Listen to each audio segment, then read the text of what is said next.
আমরা এখন আমাদের জীববিজ্ঞান দ্বিতীয় পত্রের দ্বিতীয় অধ্যায় অর্থাৎ প্রাণীর পরিচিতি নিয়ে আলোচনা করব বা অ্যানিম্যাল আইডেন্টিটি নিয়ে। আমাদের জীববিজ্ঞান প্রথম পত্রের সব থেকে বড় অধ্যায় ছিল আমাদের যে একদম কোষ ও এর গঠন যে অধ্যায়টা ছিল সেটা, অর্থাৎ প্রথম অধ্যায়। আর জীববিজ্ঞান দ্বিতীয় পত্রের ক্ষেত্রে সব থেকে বড় অধ্যায় বলতে গেলে আসলে আমাদেরকে এই অধ্যায়টাই বলতে হবে। এবং এইখানে একটা যদি মেডিকেল অ্যাডমিশনের আমরা পার্সপেক্টিভ থেকে দেখি তাহলে আসলে দেখা যায় যে ম্যাক্সিমাম ক্ষেত্রে দেখা যায় যে আসলে আমাদের এখানে টোটাল আমরা তিনটা অ্যানিম্যাল বা প্রাণীর সাথে আসলে পরিচিত হই এবং তিনটা প্রাণী থেকে আসলে কম বেশি একটা দুইটা প্রশ্ন এসেই যায়। মানে একটা দুইটা বলতে আমি বুঝাইতে চাচ্ছি যে প্রত্যেকটা থেকে আসলে কখনো দেখা যায় না নর্মালি যে একটা শুধুমাত্র হাইড্রা থেকে দুইটা প্রশ্ন বা ঘাসফড়িং থেকে দুইটা প্রশ্ন বা তোমার আসলে রুই মাছ থেকে দুইটা প্রশ্ন। ম্যাক্সিমাম ক্ষেত্রে দেখা যায় আসলে তিনটা অংশ থেকে আসলে মানে প্রত্যেকটা থেকে এক একটা করে এরকমভাবে প্রশ্ন এসে গেছে। এই জন্যই আমরা মূলত আসলে এই যে একটা মাত্র অধ্যায় এবং এই অধ্যায়টাকে আসলে এত বড়ও না যে আমরা জৈব যৌগের মতো এত বড়ও না যে এটাকে তিনটা ভাগে ভাগ করা লাগবে। তারপরেও কিন্তু আমরা তোমাদের জন্য আসলে এই অধ্যায়টাকে তিনটা ভাগে ভাগ করে ফেলছি যেন আমাদের প্রত্যেকটা ক্লাসের থেকে আমরা এইটুকু এনশিওর করতে পারি যে আমাদের একটা মার্কস আসবে এখান থেকে প্রত্যেকটা প্রাণী থেকে সেটা যেন আমাদের নিশ্চিত হয়। এবং আশা করি তোমরা জানো যে মেডিকেলের ক্ষেত্রে 0.25ও কত গুরুত্বপূর্ণ, সেখানে এক তো অনেক বড়। আমাদের দেখো অ্যাজ ইউজুয়াল আমরা প্রথমে একটা তোমাদের জন্য আসলে প্রশ্ন দিয়ে রাখছি। এখানে তোমরা দেখতে পাচ্ছ যে হাইড্রার বহিত্বকের সমগ্র অংশ জুড়ে আসলে অবস্থান করে কোনটি? হাইড্রার বহিত্বকের সমগ্র অংশ জুড়ে অবস্থান করে কোনটি? এটা আসলে 2018 সালের অ্যাডমিশন টেস্টে এসে গেছে এই প্রশ্নটা। এবং আমি যখন আসলে অ্যাডমিশনের প্রিপারেশনের নিচ্ছিলাম সো তখন আসলে আমার কাছে এই জিনিসটা একটু অকওয়ার্ড লাগছিল, মানে আমার কাছে জিনিসটা খুব একটা সহজ মনে হয়েছিল না। যদিও প্রশ্নটা অনেক সহজ বাট আমি হঠাৎ করে একটু দ্বিধাদ্বন্দ্বের ভিতর পড়ে গেছিলাম। এই জন্য আমি প্রথমে আসলে তোমাদের জন্য এই প্রশ্নটা রাখছি, একদম প্রথম কোশ্চেন এটা। সো এই ক্ষেত্রে দেখো তোমরা যে হাইড্রার বহিত্বকের সমগ্র অংশ জুড়ে কোনো অংশই বাদ নেই যে জায়গাটা আছে সেটা হচ্ছে সংবেদী কোষ, নিডোব্লাস্ট, স্নায়ু কোষ বা পেশিয়াবরণী কোষ। তোমরা একটা জিনিস হচ্ছে কি মানুষের সাথে এটাকে তুলনা করতে পারো। আমরা যে মানুষ আমাদের আসলে সমগ্র শরীরে কোন একটা জিনিস কমন আছে সেটা হচ্ছে ত্বক বা আবরণী কোষও আমরা সেটাকে বলতে পারি। এইটাই হচ্ছে আমাদের অ্যান্সার এখানে, পেশি আবরণী কোষটা হবে আমাদের অ্যান্সার এখানে। সো আশা করি তোমরা সবাই আসলে কমেন্টে সঠিক অ্যান্সারটাই মানে যারা দেওয়ার চেষ্টা করছো খুব স্পন্টেনিয়াসলি তারা আসলে দিয়ে ফেলছো। বাট তোমরা দেখবা আমরা যখন আসলে পেশি আবরণী কোষ নিয়ে আলোচনা করব সেখানে আমরা দেখতে পাবো একদম শুরুতেই পেশি আবরণী কোষের একদম শুরুতে আসলে এই লাইনটা দেওয়া আছে, একদম ফার্স্ট লাইনই আসলে এই কথাটা বলা আছে। বাট অনেক ক্ষেত্রে তোমরা একটা জিনিস খেয়াল করবা মেডিকেল অ্যাডমিশন টেস্টের ক্ষেত্রে যে তোমরা একটা টাইমে এমন জায়গায় চলে যাবা যে তোমরা আসলে যে লাইনগুলো এত বেশি পড়তেছো যে তোমরা আসলে লাইনটা তো পড়ে যাচ্ছ বাট লাইনের অর্থটা মাথা পর্যন্ত যাচ্ছে না বা ব্রেন পর্যন্ত যাচ্ছে না। এই দিকটা একটু খেয়াল রাখবা। যখন তোমরা অনেক পড়া হয়ে যাবে, 2-3বার রিভিশন হয়ে যাবে, তখন দেখবা যে তুমি লাইন পড়ে চলে যাচ্ছ বাট একটা সাবকনসিয়াস মাইন্ডে জাস্ট তুমি পড়ে যাচ্ছ। বাট আসলে যে তুমি কি পড়লে অনেক ক্ষেত্রে ভুলে যাও। এই ঘটনাগুলো কিন্তু আসলে ঘটে এখানে, এই জিনিসটা তোমরা একটু খেয়াল রাখতে পারো। আমি কিন্তু আসলে মেডিকেল অ্যাডমিশন টেস্টের আগে একটু সচেতন হয়ে গেছিলাম জিনিসটা নিয়ে। আমার কাছে মনে হচ্ছিল যে জিনিস পড়ে গেছি তারপর একটা সন্দেহ তৈরি হচ্ছে জাগানোর সময় নিজে নিজে। সো এই ক্ষেত্রে তোমরা এই জিনিসটা খেয়াল রাখতে পারো। এখন দেখো প্রথমেই যে আসলে একটা নর্মাল ইন্ট্রোডাক্টরি বা ইন্ট্রোডাকশন টাইপের পরিচিতিমূলক কথাবার্তা আছে সেটা আমরা তো অলওয়েজ ইগনোর করি। আমরা সেকেন্ড পৃষ্ঠায় যাব, সেটা হচ্ছে আমাদের প্রথম প্রতীকী প্রাণী কি, সেটা হচ্ছে হাইড্রা। আমরা প্রথমে আলোচনা করতেছি হাইড্রা নিয়ে। হাইড্রাটাই আসলে এই অধ্যায়ের সব থেকে বেশি গুরুত্বপূর্ণ এবং সব থেকে বেশি অংশ জুড়ে। হাইড্রা মূলত আসলে কোন পর্বের প্রাণী? আমাদের যে আমরা এর আগে যে অধ্যায়টা পড়ে আসছি যে বিজ্ঞান দ্বিতীয় পাঠে প্রাণী বিভিন্নতা শ্রেণীবিন্যাস, ওই অধ্যায়ে যে আমরা মেজর যে 9টা ফাইলা বা পর্ব নিয়ে পরিচিত হয়েছিলাম, অর্থাৎ সে 9টা মেজর ফাইলার দ্বিতীয় নাম্বার পর্ব অর্থাৎ নিডারিয়া পর্বভুক্ত সরল গড়নের, এটা না বললেও চলবে, জাস্ট এটুকু জানতে হবে যেটা কোন পর্বভুক্ত, সেটা হচ্ছে নিডারিয়া পর্বভুক্ত। আমাদের এটা মনে রাখতে হবে। এবং মনে করে দেখো তো নিডারিয়া আসলে কত নম্বর পর্ব ছিল, আমি একটু আগে বলে দিলাম সেটা ছিল 2 নং পর্ব এবং এটা আসলে দ্বিস্তরী। আমাদের দেখো এই যে হাইড্রা কোন পর্বে ছিল? 2 নং পর্বে। এবং এর স্তর কয়টা? কোষের স্তর কয়টা? দ্বিস্তরী। তোমরা জেনে একটু অবাক হবা, বা তোমরা যারা মনে করো যে আসলে মেডিকেল অ্যাডমিশন টেস্টে অনেক বেশি কঠিন প্রশ্ন আসে, তাদের ক্ষেত্রে বলি যে 2019 সালে আসলে এই অংশ থেকে, হাইড্রা অংশ থেকে প্রশ্ন আসছিল যে হাইড্রা কোন ধরনের প্রাণী বা কোনটা ডিপ্লোব্লাস্টিক প্রাণী। আমার এক্সাক্ট খেয়াল নেই, বাট আসলে অ্যান্সারটা হবে কি হাইড্রা ডিপ্লোব্লাস্টিক প্রাণী। এইটুকু হলো অ্যান্সার, বা এখান থেকে তোমার আসলে কঠিন প্রশ্ন হচ্ছে এইটা। সো তোমরা আসলে আশা করি বুঝতে পারছো যে আমরা আসলে সহজ প্রশ্ন ভুল করার মাধ্যমে মেডিকেল অ্যাডমিশনের চান্সটাকে মিস করব। এটা খেয়াল রাখতে হবে। হাইড্রা হচ্ছে দ্বিস্তরী বা ডিপ্লোব্লাস্টিক প্রাণী। এই জন্য তোমাদেরকে আমি বলি যে ইংরেজি শব্দটার দিকেও খেয়াল রেখো, বা অল্টারনেটিভ যে নামগুলো আছে সেটার দিকে একটু খেয়াল রেখো। ওকে, দেখো একটি হচ্ছে নিডারিয়া, অন্যটি হচ্ছে টিনোফেরা। আমরা আসলে এইখানে মূলত বোঝানো হচ্ছে যে এই ডিপ্লোব্লাস্টিক প্রাণী দুইটা উদাহরণ কি কি, নিডারিয়া এবং টিনোফেরা। এটা আসলে আমরা এর আগে জেনে আসছি। সো এখান থেকে আমরা প্রথম অধ্যায়ে ইনফরমেশনটা জেনে আসছি, আমরা এখান থেকে পড়বো না। এরপর দেখো সর্বপ্রথম এটা আসলে কোন বিজ্ঞানী এই হাইড্রার যে যে চিত্রটা দেখতে পাচ্ছ তোমরা, এটা আসলে মূলত প্রকাশ করা হয়। এর কারণ হচ্ছে যে হাইড্রা মনে করো একবার মাথা কেটে ফেললে দিলে আরও মনে করো অনেক বেশি মাথা হয়। এটা আসলে একটা কাল্পনিক, গ্রিক একটা কাল্পনিক ক্যারেক্টার। সো সেই ক্ষেত্রে আসলে এই যে পুনরুৎপত্তি, বারবার যে উৎপত্তি ঘটে, এটা আসলে সর্বপ্রথম প্রকাশ করেন কে, বা এটা আসলে প্রতিষ্ঠা করেন কে, সেটা আসলে তোমার হচ্ছে আব্রাহাম ট্রেমলে। এইটুকু জাস্ট মনে রাখলে চলবে যে আব্রাহাম ট্রেমলে হাইড্রার পুনরুৎপত্তি ক্ষমতা প্রকাশ করেন, এইটাই জাস্ট। এখন নামকরণ কে করেন, এই জিনিসটা খেয়াল রাখতে হবে। নামকরণ এবং আসলে পুনরুৎপত্তি ক্ষমতা, এই দুইটা জিনিসটা কি আলোচনা করেন। তোমরা একটু মনে করে দেখো তো, দ্বিপদী নামকরণ আসলে কি, নামকরণ বললে আসলে আমরা কোন বিজ্ঞানের সাথে বেশি রিলেটেড হই, সেটা হচ্ছে বিজ্ঞানী ক্যারোলাস লিনিয়াস, এবং সেই বিজ্ঞানী আসলে হাইড্রার নামকরণ করেন। এই যে দেখো, বিজ্ঞানী ক্যারোলাস লিনিয়াসই হাইড্রার নামকরণ করেন। এরপর দেখো এই যে বেশ কিছু কথা আছে, যে কথাটা আমি একটু আগে তোমাদেরকে বললাম, যে গ্রিক রূপ কথায় আসলে 9 মাথাওয়ালা একটা ড্রাগনের সাথে তুলনা করে আসলে মূলত এটাকে মূলত হাইড্রা নামকরণ করা হয়েছে এই প্রাণীটাকে। বাট ওটার সাথে আসলে এর জাস্ট একটা সম্পর্ক কি, এর আসলে পুনরুৎপত্তি ক্ষমতা, এই যে বারবার আসলে তোমার একবার যদি তুমি আসলে মেরেও ফেলতে যাও, একটা সহজ মৃত্যু বলতে পারো, যে এক প্রকার নেই বলতে গেলে হাইড্রা। সো এই জিনিসটার দিক থেকে আসলে এরা একটু এই হাইড্রা ড্রাগনের সাথে মিল আছে, এর বাইরে তেমন কোনো কিছুই না। এইগুলা তুমি না পড়লেও চলবে, একবার রিডিং দিয়ে দেখতে পারো। আমরা এখন বাংলাদেশে হাইড্রা যে বিভিন্ন প্রজাতি আছে এই হেডিংয়ের আন্ডারে একটা জিনিস প্রথম লাইনটা জানবো, যে পৃথিবীতে কতগুলো আছে হাইড্রার প্রজাতি, সেটা হচ্ছে 40টির মতো।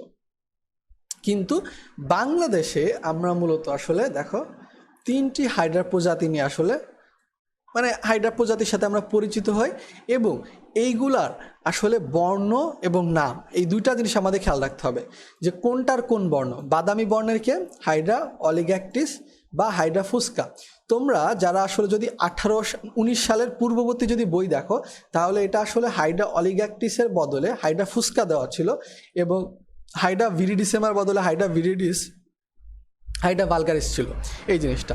সো দুইটা অবশ্যই আমি একটু আগে বললাম যে অল্টারনেটিভ নামগুলো খুব বেশি গুরুত্বপূর্ণ হয়, সো এটা খেয়াল রাখবা। এরপর দেখো সবুজ বর্ণের কি আছে, হাইড্রা ভিরিডিসেমা বা হাইড্রা ভিরিডিস।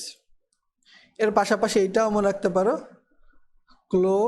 ক্লোরোহাইড্রা ভিরিডিসেমা। সো ক্লোরোহাইড্রার ক্ষেত্রে যেন তোমাদের অনেকেরই মুখস্থ রাখতে একটু কষ্ট হবে, সো সেই ক্ষেত্রে আমি টেকনিকটা বলবো যে ক্লোরোফিল শব্দটা দ্বারা আমরা কিন্তু অলওয়েজ সবুজকে রিপ্রেজেন্ট করি, অ্যান্ড ক্লোরোহাইড্রা শব্দটা দ্বারা আমরা সবুজ বর্ণের হাইড্রাকে রিপ্রেজেন্ট করব। এইভাবে তোমরা মনে রাখতে পারো। তারপরে সর্বশেষে হচ্ছে বর্ণহীন বা হলুদ বাদামি, সেটা হচ্ছে হাইড্রা ভালগারিস। তাহলে আমরা টোটাল 3টা পালাম, এবং 3টাই খুব গুরুত্বের সাথে কিন্তু মনে রাখবো। এরপরে আমরা আমাদের এখানে একটা জিনিস লেখা আছে, যে বাংলাদেশে সবথেকে সুলভ পাওয়া যায় কি, হাইড্রা ভালগারিস, এবং এই জন্যই আমরা আসলে হাইড্রা ভালগারিস নিয়ে মেনলি আসলে এখানে আলোচনা করতেছি আমাদের এই বইটাতে। বাট বাংলাদেশে কোনটা পাওয়া যায় বেশি, এইটুকুই জাস্ট যে হাইড্রা ভালগারিস অ্যান্সার হবে, এইটুকু জানলে চলবে, এর বাইরে না। এখন দেখো হাইড্রা কি একটি মুক্তজীবী, এটা জলজ প্রাণী তো আমরা জানি, এটা একটা মুক্তজীবী প্রাণী। এটা কি করে, মিঠা পানিতে, কোথায় থাকে, এটা মিঠা পানিতে থাকে, এই জিনিসটা খেয়াল রাখতে পারো। এবং যদি খুব আগ্রহ হয়, অর্থাৎ তুমি যদি উদাহরণগুলো মনে রাখতে চাও, সেই ক্ষেত্রে তোমরা খেয়াল রাখতে পারো যে এখানে আসলে খাল, বিল, পুকুর, হ্রদ, ঝর্ণা আছে। জাস্ট এখানে একটা জিনিসই মেনলি নেই, সেটা হচ্ছে তোমার নদী, যেটা আমরা মিঠা পানির যত উৎসগুলো আছে, মিঠা পানির যত ধরনের আসলে উৎস আছে, তার ভিতরে আসলে এখানে দেখতে পাচ্ছ তোমরা নর্মালি আসলে নদী শব্দটা নেই, বাকিগুলো আছে, বাট এটা আসলে ম্যান্ডেটরি না ঐচ্ছিক, সো সেই ক্ষেত্রে তোমরা এটা ইগনোরও করতে পারো। মেনলি খেয়াল রাখতে হবে যেটা আসলে মিঠা পানিতে থাকে এবং নিমজ্জিত কঠিন বস্তুর নিম্নমুখী হয়ে ঝুলে থাকে। সো এটা মনে রাখতে পারো যে নিম্নমুখী হয়ে ঝুলে থাকে, বাট এটাও আসলে খুব বেশি যে ইম্পর্টেন্ট ইনফরমেশন আমি বলবো না, এটাও তোমরা চাইলে ইগনোর করতে পারো। এখন দেখো তিনটা, এরা আসলে যে পানিতে পাওয়া যায় তার তিনটা ক্যারেক্টারিস্টিক্স আছে, এই তিনটা ক্যারেক্টারিস্টিক্স একটু দাগায় ফেলতে পারো।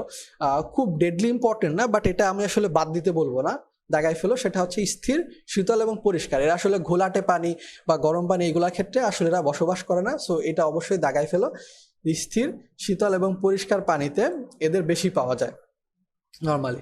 এরপরে দেখো আমরা আসলে এখানে একটা কথা খুব বেশি গুরুত্বপূর্ণ, সেটা হচ্ছে এরা মাংসাশী, অর্থাৎ মানুষের মতোই বলতে পারো। মানে নর্মালি আসলে আমরা মানুষরা তো মাংসাশী বলা যাবে না, মানুষ আসলে বলতে হবে মানে মানে সর্বভুক, মানুষ হলে সব ধরনের খাবার খায়, বাট এরা সাধারণত মাংসাশী। এরা অন্য প্রাণী খেয়ে জীবন ধারণ করে, এবং আসলে কোন কোন প্রাণী খেয়ে থাকে বা কি কি খেয়ে থাকে সেটাও আসলে আমাদের জন্য গুরুত্বপূর্ণ। আমরা আসলে এখনই একটু পরে আসলে আলোচনা করব। আমাদের এইখানে একটা কথাই জাস্ট মনে রাখতে হবে যে দেহ প্রাচীরের মাধ্যমে ব্যাপন প্রক্রিয়ায় কি ঘটে, এদের শ্বসন ও রেচন প্রক্রিয়া সম্পন্ন করে। দুইটা জিনিসের দিকে খেয়াল করো, একটা হচ্ছে কি কার মাধ্যমে আসলে এদের শ্বসন ও রেচন হচ্ছে, দেহ প্রাচীরের মাধ্যমে, এবং শ্বসন ও রেচন আসলে কোন প্রক্রিয়ায় হচ্ছে, সেটা হচ্ছে ব্যাপন প্রক্রিয়া বা ডিফিউশন প্রক্রিয়া। এই জিনিসটা খেয়াল রাখবা। এবং এর পরবর্তীতে দেখো আসলে এই যে অযৌন জনন বা যৌন জনন নিয়ে আলোচনা করা হচ্ছে, এটা আমরা ডিটেলসে জানতে পারবো। সো তুমি যদি এইখানের থেকে আসলে লাইনটা দাগাইতে চাও, এটা আসলে আমরা দুইবার পড়া হয়ে যাবে, বাট আমরা দুইটা জায়গা আলাদাভাবে দাগ করবো না, মার্ক করবো না, আমরা আসলে একটা জায়গা থেকে পড়বো। এখানে একটা কথা বলা আছে, হাইড্রার পুনরুৎপত্তি ক্ষমতা প্রচণ্ড। আমরা একটু আগে কি জেনে আসলাম, এই যে দেখো আব্রাহাম টেম্বলে পুনরুৎপত্তি ক্ষমতা আসলে প্রকাশ করেন। সো ওইটার থেকে আসলে আমরা জানতে পেরে গেছি যে হাইড্রার পুনরুৎপত্তি ক্ষমতা প্রচণ্ড। এটা আসলে না মার্ক করলেও হয়তো বা আমাদের জন্য চলতো। এরপর দেখো শ্রেণীতাত্ত্বিক অবস্থান যে অংশটা, এটা আসলে তোমাদের জন্য ডেডলি ইম্পর্টেন্ট না বা খুব বেশি গুরুত্বপূর্ণ না। এটা আসলে তোমরা চাইলে দেখতে পারো, নাও দেখতে পারো। যদি তোমাদের জন্য খুব বেশি প্রবলেম হয় সেক্ষেত্রে তোমরা ইগনোর করো, আমি জাস্ট সাজেস্ট করব। সো আমরা আসলে দেখবো যে হাইড্রা বলো, তারপরে আমরা যখন ঘাসফড়িং পড়বো বা রুই মাছ পড়বো, প্রত্যেকটা ক্ষেত্রে আমরা শ্রেণীতাত্ত্বিক অবস্থান পাবো, বাট এটা আমরা ইগনোর করতে পারি, এটা খুব একটা আমাদের আসলে কাজে লাগে না। তারপর দেখো হাইড্রা যে বাহ্যিক বৈশিষ্ট্য, সো হাইড্রার বাহ্যিক বৈশিষ্ট্যের ক্ষেত্রে এখানে খেয়াল রাখতে হবে যে হাইড্রার যে দেহ, এটা আসলে অরীয় প্রতিসাম্য হয়ে থাকে, এবং এটা 10 থেকে 30 মিলিমিটার পর্যন্ত লম্বা এবং প্রায় 1 মিলিমিটার চওড়া হয়ে থাকে। 1 মিলিমিটার চওড়া, 10 থেকে 30 মিলিমিটার লম্বা হয়ে থাকে। যদি প্রশ্নের অপশনে থাকে, একটা জিনিস খেয়াল রাখতে হবে যে আসলে এককটা কিসে আছে, মিলিমিটার, মিটার, সেন্টিমিটার বা কোন একক আছে, বা মাইক্রোমিটারে আছে কিনা, বা 10 থেকে 30 না দিয়ে আবার 1 থেকে 3 দেওয়া আছে কিনা, এটা একটু খেয়াল রেখো তোমরা। এরপরে দেখো আমরা পরবর্তী পৃষ্ঠায় যাওয়ার আগে একটা প্রশ্ন নিব। প্রশ্ন না, মূলত আমাদের জন্য আসলে একটা এক্সট্রা ইনফো আছে, আমাদের জন্য আসলে এখানে একটা এক্সট্রা ইনফো আছে। সেটা হচ্ছে যে নেমাটোসিস্টকে নিডাও বলা হয়। সো আমরা একটু পরে দেখতে পারবো, বা তোমরা সবাই জানো যে হাইড্রার একটা অংশ আছে যেটাকে আমরা নেমাটোসিস্ট বলি। সো নেমাটোসিস্টের আর একটা নাম কি, সেটা হচ্ছে নিডা। যেহেতু এটা আসলে নিডারিয়া পর্বভুক্ত প্রাণী, সেই ক্ষেত্রে তোমরা মনে রাখতে আশা করি সুবিধা হবে। আমি তোমাদের জন্য আসলে এই জায়গায় আসলে বেশ কিছু এক্সট্রা ইনফো আসলে বইয়ের মধ্যে, পিডিএফ এর মধ্যে আসলে আনাচে কানাচে দিয়ে রাখছি, যেন তোমাদেরকে মনে করিয়ে দিতে পারি। তোমাদের জন্য আসলে ক্লাসটা অনেক বেশি গুরুত্বপূর্ণ, শুধুমাত্র পিডিএফ দেখা বা এটা আসলে তোমাদের জন্য কোনোভাবেই কাজে লাগবে না। সো এই ক্ষেত্রে তোমরা অবশ্যই খেয়াল রাখবা। এরপর দেখো আমরা প্রাণী পরিচিতি অংশে যাই। আমরা প্রাণী পরিচিতি নিয়েই পড়তেছি। সো প্রাণী পরিচিতির ক্ষেত্রে আমরা আসলে দেহ গঠন নিয়ে যাই, দেহ গঠন নিয়ে আমরা আসলে ডিটেলসে আলোচনা করব। বাট এর আগে এই যে কথাটা দেখো আছে যে হাইড্রা ভালগারিস, আমরা এর আগে কিন্তু জেনে আসছিলাম হাইড্রা ভালগারিস কী হয়, বাদামি বর্ণের হয়ে থাকে, বাট এটা কখনো কখনো কিন্তু প্রায় বর্ণহীনও হয়ে থাকে। সেই জিনিসটা জাস্ট তোমরা এখান থেকে মার্ক করো। বাট যদি তোমাদের অপশনে কখনো থাকে যে হাইড্রা ভালগারিস কোন বর্ণের হয়ে থাকে, অপশনে যদি তোমার বর্ণহীন থাকে, বাদামি থাকে বা এরকমও থাকে, তাহলে অবশ্যই তোমরা বাদামিটাকে প্রাধান্য দিবা, বর্ণহীনটাকে না। এবার দেখো হাইড্রার দেহকে মূলত আসলে প্রধানত 3টা ভাগে ভাগ করা যায় বা 3টা অংশে ভাগ করা যায়।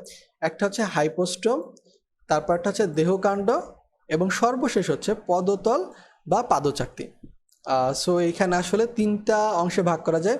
একটা হচ্ছে হাইপোস্টোম, দ্বিতীয় হচ্ছে দেহকাণ্ড এবং তৃতীয় হচ্ছে পদতল বা পাদচাকতি। সো হাইপোস্টোম জিনিসটা হচ্ছে,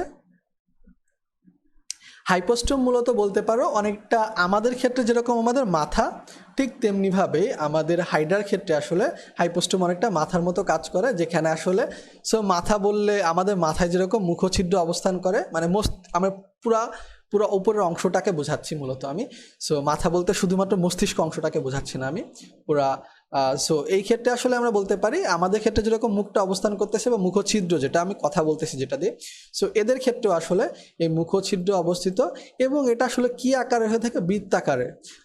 সো এই জিনিসটা একটু খেয়াল রেখো, মানে যদি আসলে কখনো একটু টুইস্টেড প্রশ্ন করতে চাই তোমাদেরকে, মনে করো অপশনে দিয়ে দিল আসলে গোলাকার, বৃত্তাকার, অর্ধবৃত্তাকার বা মানে চাকতি আকার বা এরকম অনেকগুলো আকার দিয়ে দিলে তুমি আসলে কনফিউজ হয়ে যেতে পারো। সো এই ক্ষেত্রে খেয়াল রাখো। এবং আরেকটা জিনিস হচ্ছে এটা মোচা আকৃতির হয়ে থাকে। তোমরা যদি আসলে কেউ আসলে গ্রাম এলাকায় মোচা দেখে থাকো, সো মোচা দেখতে কিন্তু অনেকটা এই যে এরকমই হয়। সো আচ্ছা, আমি একটু অন্য কালার ইউজ করি। দেখো, মোচা দেখতে আসলে অনেকটা এরকমই হয়ে থাকে, এই যে অনেকটা আসলে মোচার মতো দেখা যায়। সো এই জন্য আসলে মূলত এটাকে বলা হয়েছে যে হাইপোস্টোম দেখতে আসলে মোচা আকৃতির হয়ে থাকে এবং সংকোচন প্রসারণশীল বা এগুলো না মনে রাখলেও চলবে, মেনলি মনে রাখতে হবে যেটা মোচা আকৃতির হয়।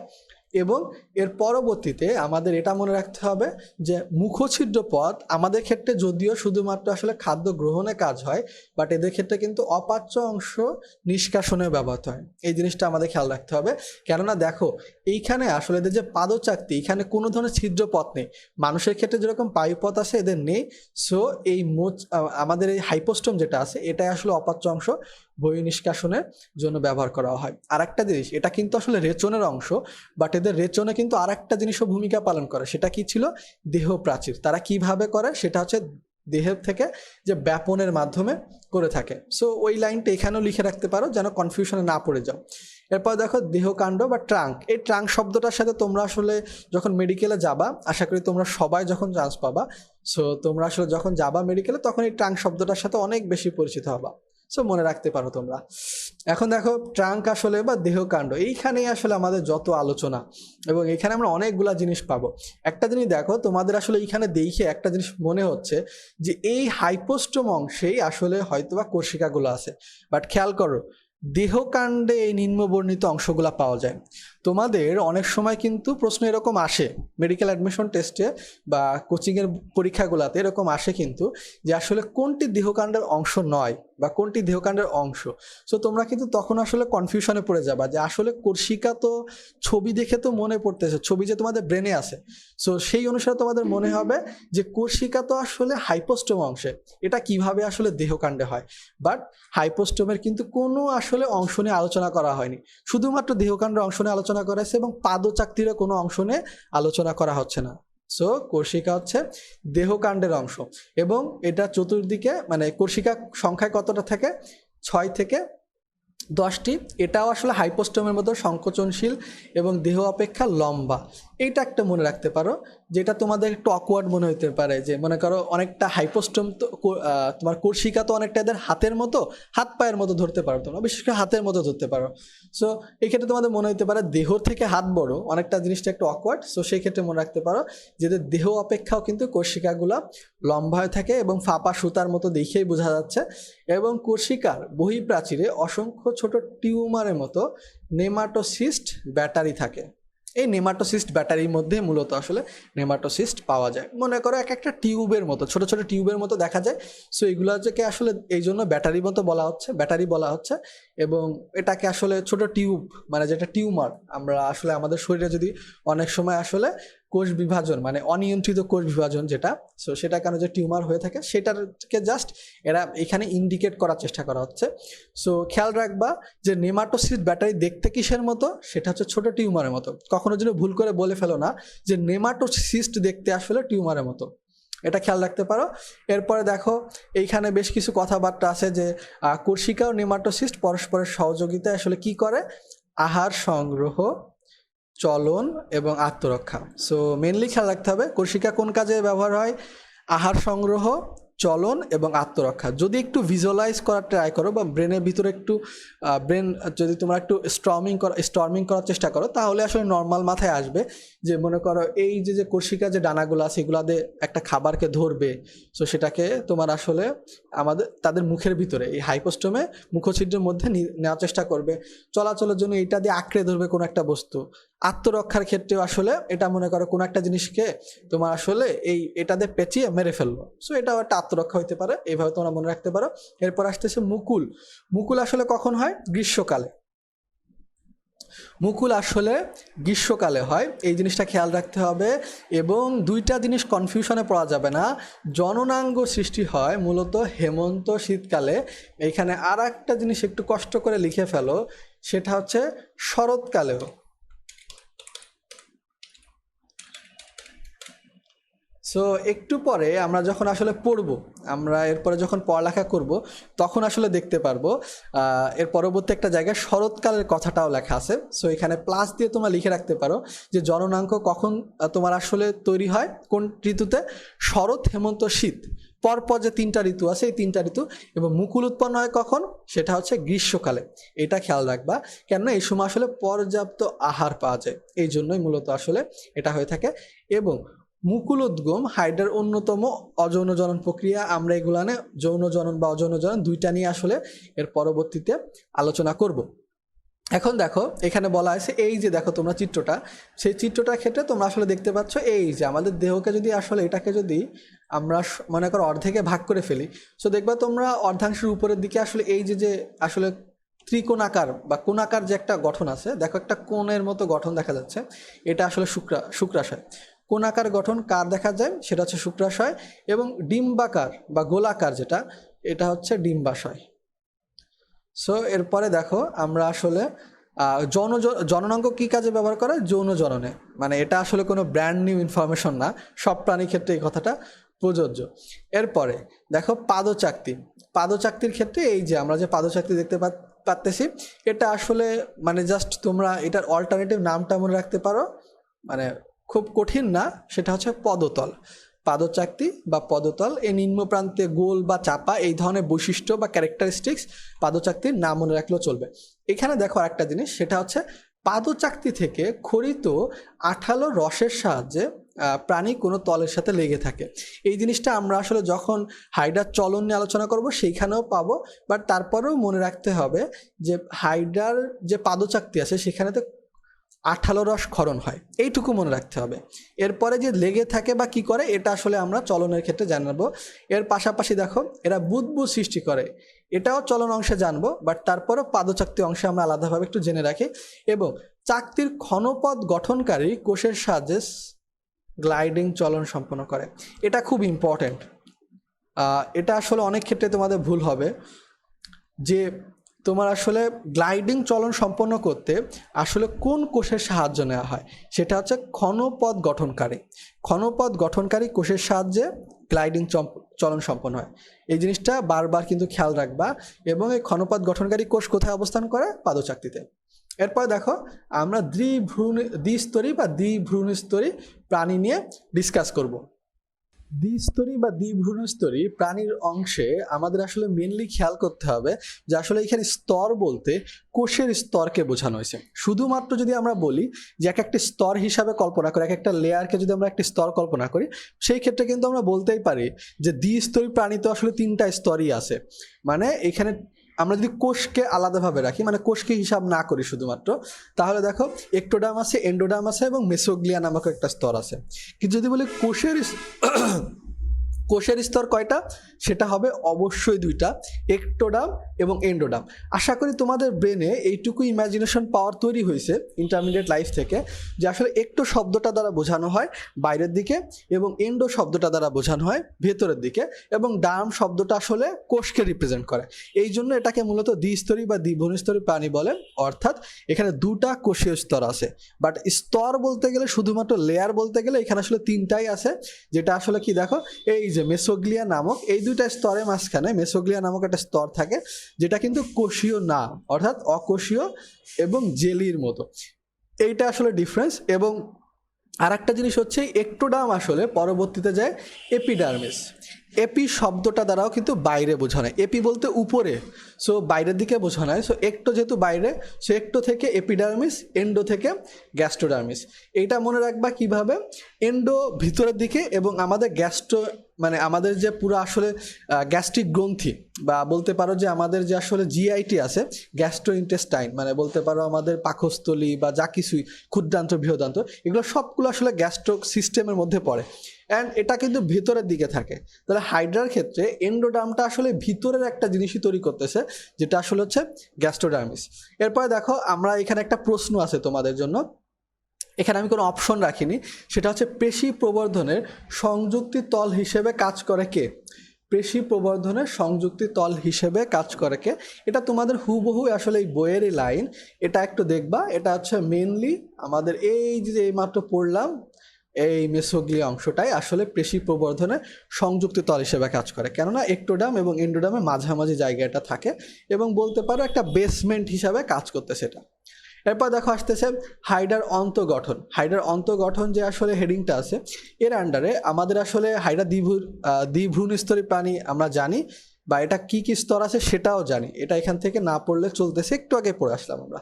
তারপর মেসোগ্লিয়া সম্পর্কে একটু আগে পরিচিত হয়ে আসছি, বাট আমাদের এইটা মনে রাখতে হবে, এই যে হাইডার দেহ মূলত আসলে দুইটা জিনিসে ভাগ করা যায়, সেটা হচ্ছে একটা হচ্ছে দেহ প্রাচীর, এবং এই দেহ প্রাচীরের মধ্যে যে আসলে একটা গহ্বর আছে বা একটা নালীর মতো আছে, সেটাকে বলতে পারি আমরা কেন্দ্রীয় পরিপাক সংবহন গহ্বর বা সিলেন্ট্রন। এই সিলেন্ট্রন শব্দটার দিকে বেশি গুরুত্ব সহকারে মনে রাখবা। এর পরবর্তীতে দেখো আমরা হাইড্রার দেহ প্রাচীরের কোষ সমূহ, এইটা খুব ইম্পর্ট্যান্ট আমাদের জন্য। এখানে দেখবো যে আসলে আমাদের এই যে বাইরের এটা হচ্ছে একটোডার্মের কোষ সমূহ, আর এগুলো হচ্ছে এন্ডোডার্মের কোষ সমূহ, এবং মাঝামাঝি যে জায়গাটা সেখানে তো আসলে কোনো কোষই থাকে না, এটা জাস্ট একটা সংযোগকারী স্তর। এখন আমাদের এইখানে একটা জিনিস খেয়াল করতে হবে, এইখানে দেখো 7টা কোষ আছে, বাট এইখানে আসলে আছে 5টা কোষ। সো ভেরি ইম্পর্টেন্টলি আসলে আমাদের খেয়াল করতে হবে যে কোন 2টা কোষ আসলে বাইরে আছে বাট ভিতরে নেই। এইখানে যে 5টা কোষ আছে মানে এন্ডোডার্মে, সেই 5টা কোষই কিন্তু আসলে একটোডার্মে প্রেজেন্ট থাকে, কিন্তু তোমার আসলে 2টা কোষ আছে যেটা আসলে ডিফারেন্ট, এই যে লাস্টের 2টা, একটা হচ্ছে জনন কোষ এবং অন্যটা হচ্ছে নিডোসাইট। নিডোসাইটের যে কাজগুলা তোমরা একটু আগে আমরা দেখে আসছিলাম যে আত্মরক্ষা, খাবার গ্রহণ এবং চলাফেরা, এটা আসলে বাইরের দিকের কাজ, এটা আসলে কখনো আমাদের দেহের হাইডার দেহের ভিতরের অংশ করে থাকে না, এই জন্য নিডোসাইটের কোনো প্রয়োজনীয়তা হয় না। অ্যাট দ্য সেম টাইম আমরা কিন্তু এর আগে দেখে আসছি, আমরা যখন জনন অংশটা দেখতেছিলাম হাইডার গঠনে দেহের ঊর্ধ্বাংশে আসলে তোমার পুংজনন কোষ এবং নিম্নের অর্ধাংশে আসলে স্ত্রী জনন কোষ বা তোমার আসলে অবস্থান করে, বা স্ত্রী জনন কোষ সৃষ্টিকারী যে অঙ্গটা আসলে সেটা আসলে অবস্থান করে। সো সেই ক্ষেত্রে আসলে তোমরা দেখতে পাচ্তেছো বাইরের দিকে একটা লেয়ার মূলত আসলে জনন কাজে ব্যবহার করতেছে, এই জন্য আসলে জনন কোষটা আসলে ভিতরের দিকে থাকার কোনো প্রয়োজনীয়তা হয় না। এই জন্যই তোমরা অবশ্যই ছকটা তো পুরাটাই পড়বে, বাট বেশি খেয়াল রাখবে যে বাইরের স্তরে আসলে জনন কোষ এবং নিডোসাইট থাকলেও ভেতরের স্তরে নেই। বাকি যে 5টা কোষ সেটা সব জায়গায় কমন, পেশিয়াবনী কোষ, বাট খেয়াল রাখতে হবে এই পেশিয়াবনী কোষ যখন ভেতরের অংশে থাকে সেটাকে পেশিয়াবরণী কোষও বলা যায়, সাথে সাথে পুষ্টি কোষও বলা যায়, 2টা নামই দেওয়া যায়। কেননা একটু আগে দেখো আমরা যে গ্যাস্ট্রোডার্মিস বলে আসতেছিলাম, আমাদের এই যে দেখো গ্যাস্ট্রোডার্মিসে পরিণত হয়, এবং গ্যাস্ট্রোডার্মিসের সাথেই কিন্তু আসলে পুষ্টি কথাটা রিলেটেড, অর্থাৎ আমাদের যদি আমাদের শরীরের কথা মনে করো তাহলে কিন্তু আমাদের গ্যাস্ট্রো ইন্টেস্টাইনেই কিন্তু আসলে আমরা আসলে পুষ্টি উপাদানগুলো শোষণ করে থাকি। সো এইটাই জাস্ট রিলেট করানোর চেষ্টা করা হচ্ছে যে বাইরে তো জাস্ট এটা আবরণের মতো কাজ করে, বাট ভেতরে এই পেশিয়াবনী কোষগুলো আবার পুষ্টি গ্রহণেরও কাজ করে থাকে। এর পরবর্তীতে দেখো এপিডার্মিস বা বহিত্বকের কোষ সমূহ, এটা নিয়ে আসলে ডিটেলসে আলোচনা করা হয়েছে। এইখানে দেখো আসলে এই কথাটা আছে, আমি তোমাদেরকে শুরুতেই যে প্রশ্নটা আসলে জিজ্ঞাসা করে আসছিলাম যে আমাদের এপিডার্মিসের সম্পূর্ণ অংশ জুড়ে কোন কোষ অবস্থান করে, এই কথাটাই জাস্ট এই যে শুরুর লাইনটা, এটা কিন্তু পূর্ববর্তী যেহেতু মেডিকেল ভর্তি পরীক্ষায় এসে যাওয়া প্রশ্ন, সো আমরা অনেক গুরুত্বের সাথে মনে রাখার চেষ্টা করব। এরপরে দেখো এখানে একটা কথা বলা আছে যে এর তোমার আসলে ভেতরের সরু প্রান্ত বা এইসব কোনো কিছুই মনে করো না, জাস্ট শুধু এইটুকু মনে রাখো পেশিয়াবনী কোষে এক ধরনের সংকোচন প্রসারণশীল তন্তু থাকে যেটাকে মায়োনিম বলা হয়। এরপরে আমরা মায়োফাইব্রিল নামক একটা শব্দের সাথেও পরিচিত হব আমরা মেসোগ্লিয়া যখন ডিটেলসে পড়ব। সো দেখো এই যে মায়োনিম যে পেশিতন্তু বা আমাদের যে আসলে নমনীয় যে তন্তুটা আছে এটা আসলে কোথায় পাওয়া যায়, সেটা পাওয়া যায় পেশি আবরণী কোষে। এইটুকুই জাস্ট এইখান থেকে তোমরা মেনলি খেয়াল রাখবা। তারপরে দেখো এটা কি কি কাজ করে। প্রথম কথা, আবরণী কোষ তো দেহে আবরণ সৃষ্টি করবে। আশা করি এটা তোমাদের মুখস্থ করার প্রয়োজন পড়বে না, এটাকে আসলে অন্য একটা কালার দিয়ে তোমরা মার্ক করতে পারো। এবং পেশি কথাটা বলা হয়েছে, সো পেশির মতো কাজ করবে, মানে খুবই অবভিয়াস। সো এই দুইটা লাইন তোমরা চাইলে অন্য একটা কালার দিয়ে মার্ক করতে পারো, যেন মানে এই জিনিসটা আসলে মুখস্থ করা লাগে না। এরপরে দেখো আমরা আসলে এখানে তেমন কোনো ইম্পর্টেন্ট ইনফরমেশন আর নেই, আমাদের আসলে যাইতে হবে এই যে ইন্টারস্টিশিয়াল কোষ। এই কোষটা বেশ ইন্টারেস্টিং। এটা আসলে মূলত আমাদের হাইড্রার যে শরীরটা আছে বা হাইড্রার যে দেহ গঠন, এক্ষেত্রে আসলে কোনো একটা কোষে যদি আসলে ঘাটতি দেখা যায় এদেরকে সেইখানে প্রেজেন্ট পাওয়া যায়। কোনো একটা কোষে যদি ঘাটতি দেখা যায় সেইটাকেই আসলে জাস্ট মনে করো কম্পেনসেট করার ট্রাই করে। মনে করো তোমার হচ্ছে জনন কোষ দরকার, সো শরীরে তো জনন কোষ নেই আগের থেকে, সো নতুন জনন কোষ তৈরি হতে হবে, ওকে ইন্টারস্টিশিয়াল কোষ হাজির হয়ে গেছে। মনে করো তোমার আসলে পেশি আবরণী কোষ ধ্বংসপ্রাপ্ত হয়েছে, সো ইন্টারস্টিশিয়াল কোষ হাজির হয়ে গেছে। জিনিসটা অনেকটা হচ্ছে সব ধরনের কোষেই আসলে মূলত এটা তৈরি হইতে পারে বা পরিণত হইতে পারে। এই যে দেখো এসব কোষ প্রয়োজনে অন্য যে কোনো ধরনের বহিঃত্বকীয় কোষে পরিণত হয়। এটা বহিঃত্বকীয় কোষ কেন বলা হয়েছে বলো তো? এর কারণ হচ্ছে আমরা এখন যে ইন্টারস্টিশিয়াল কোষটা নিয়ে আলোচনা করতেছি এটা কিন্তু এপিডার্মিসের ইন্টারস্টিশিয়াল কোষ নিয়ে। সো এটা খেয়াল রাখতে হবে। আমরা যদি এন্ডোডার্মিসেও ইন্টারস্টিশিয়াল কোষ আসে, সো সেই ক্ষেত্রে অবশ্যই সে আসলে অন্তত্বকীয় যে কোনো কোষে পরিণত হতে পারবে। বাট যদি আমরা বহিঃত্বকের ইন্টারস্টিশিয়াল কোষ নিয়ে আলোচনা করতেছি, সেটা অবশ্যই বহিঃত্বকীয় যে কোষগুলো আছে সেগুলোতে পরিণত হবে। এই যে দেখো পুনরুৎপত্তি নিয়ে আমরা একটু পরে আসলে জানতে পারবো। মানে মনে করো একটা হাইড্রাকে জাস্ট আমরা দুইটা খণ্ড করে ফেললাম, যেটা আসলে দুইটা আলাদা আলাদা হাইড্রাতে পরিণত হয়ে গেল। সেই পুনরুৎপত্তি, মুকুল সৃষ্টি, আমি একটু আগে তোমাদেরকে বললাম মানে জনন কাজ যে ধরনের কাজগুলো আছে। সো মুকুল সৃষ্টির ক্ষেত্রে মনে করো জাস্ট একটা নতুন বাচ্চা হচ্ছে, সো এই ধরনের তো কোষ দরকার নতুন বাচ্চা হওয়ার জন্য। সো এই কোষগুলো কোথা থেকে আসবে? এটা জাস্ট হচ্ছে তোমার ইন্টারস্টিশিয়াল কোষ থেকে আমরা পেয়ে থাকি। এই কথাটাই জাস্ট এখানে বলা হয়েছে। এবং এর বাইরে তোমাদের যে ইন্টারস্টিশিয়াল কোষটা মেনলি যে কথাটা মানে এর যে আন্ডারে যে কথাগুলো কাজের বাইরে, সেই ক্ষেত্রে তোমরা কয়েকটা জিনিস পড়তে পারো, ডেডলি ইম্পর্টেন্ট না বাট পড়তে পারো। সেটা হচ্ছে কি এগুলা কোন ধরনের আকৃতির হয়ে থাকে এটাকে আমি ঐচ্ছিক হিসাবে রাখলাম, তোমরা ইচ্ছা করলে দাগাও, না হলে না দাগাও, বাট এটা একটু দাগানোর চেষ্টা করো। সেটা হচ্ছে সুস্পষ্ট নিউক্লিয়াস আছে, মসৃণ এন্ডোপ্লাজমিক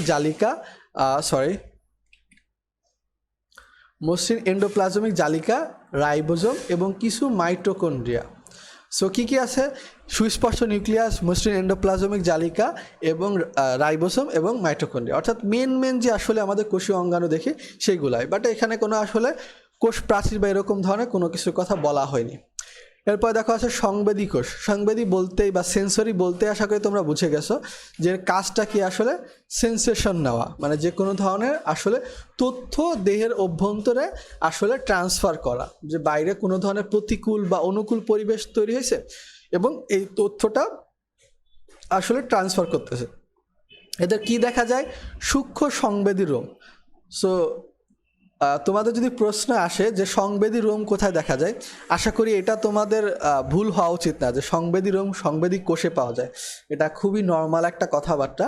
এরপরে দেখো জাস্ট সিম্পল কথা, পরিবেশ থেকে উদ্দীপনা স্নায়ু কোষে সরবরাহ করে। তোমরা চাইলে দাগাইতেও পারো, নাও দাগাইতে পারো, কেননা খুবই একটা সিম্পল কথা, এটা যে কোনো একজন নর্মাল স্টুডেন্টের জন্যই বোঝার কথা। কি ধরনের উদ্দীপনা প্রদান করে? আলো, তাপ, এটা আসলে মনে রাখার প্রয়োজন নেই। স্নায়ুকোষ বা নার্ভ সেল। এখন দেখো সংবেদী উদ্দীপনা তো এসে গেছে, এটা কাজ করবে কিভাবে বা দেহের যে কোষগুলো আছে তাদেরকে নির্দেশনা কে দিবে? সেটা দিবে আমাদের এই স্নায়ুকোষ। সো এখানে দেখো এই যে এটাই মূলত আসলে তোমার এখানে দেখা যায় মূলত আসলে শাখান্বিত স্নায়ুর রোম। আমাদের স্নায়ু কোষে দেখা যায় শাখান্বিত স্নায়ুর রোম এবং সংবেদী কোষে দেখা যায় সূক্ষ্ম সংবেদী রোম, ওইখানে সংবেদী কোষে সংবেদী রোম, স্নায়ু কোষে স্নায়ু রোম। আশা করি জিনিসটা বেশ সিম্পল আছে।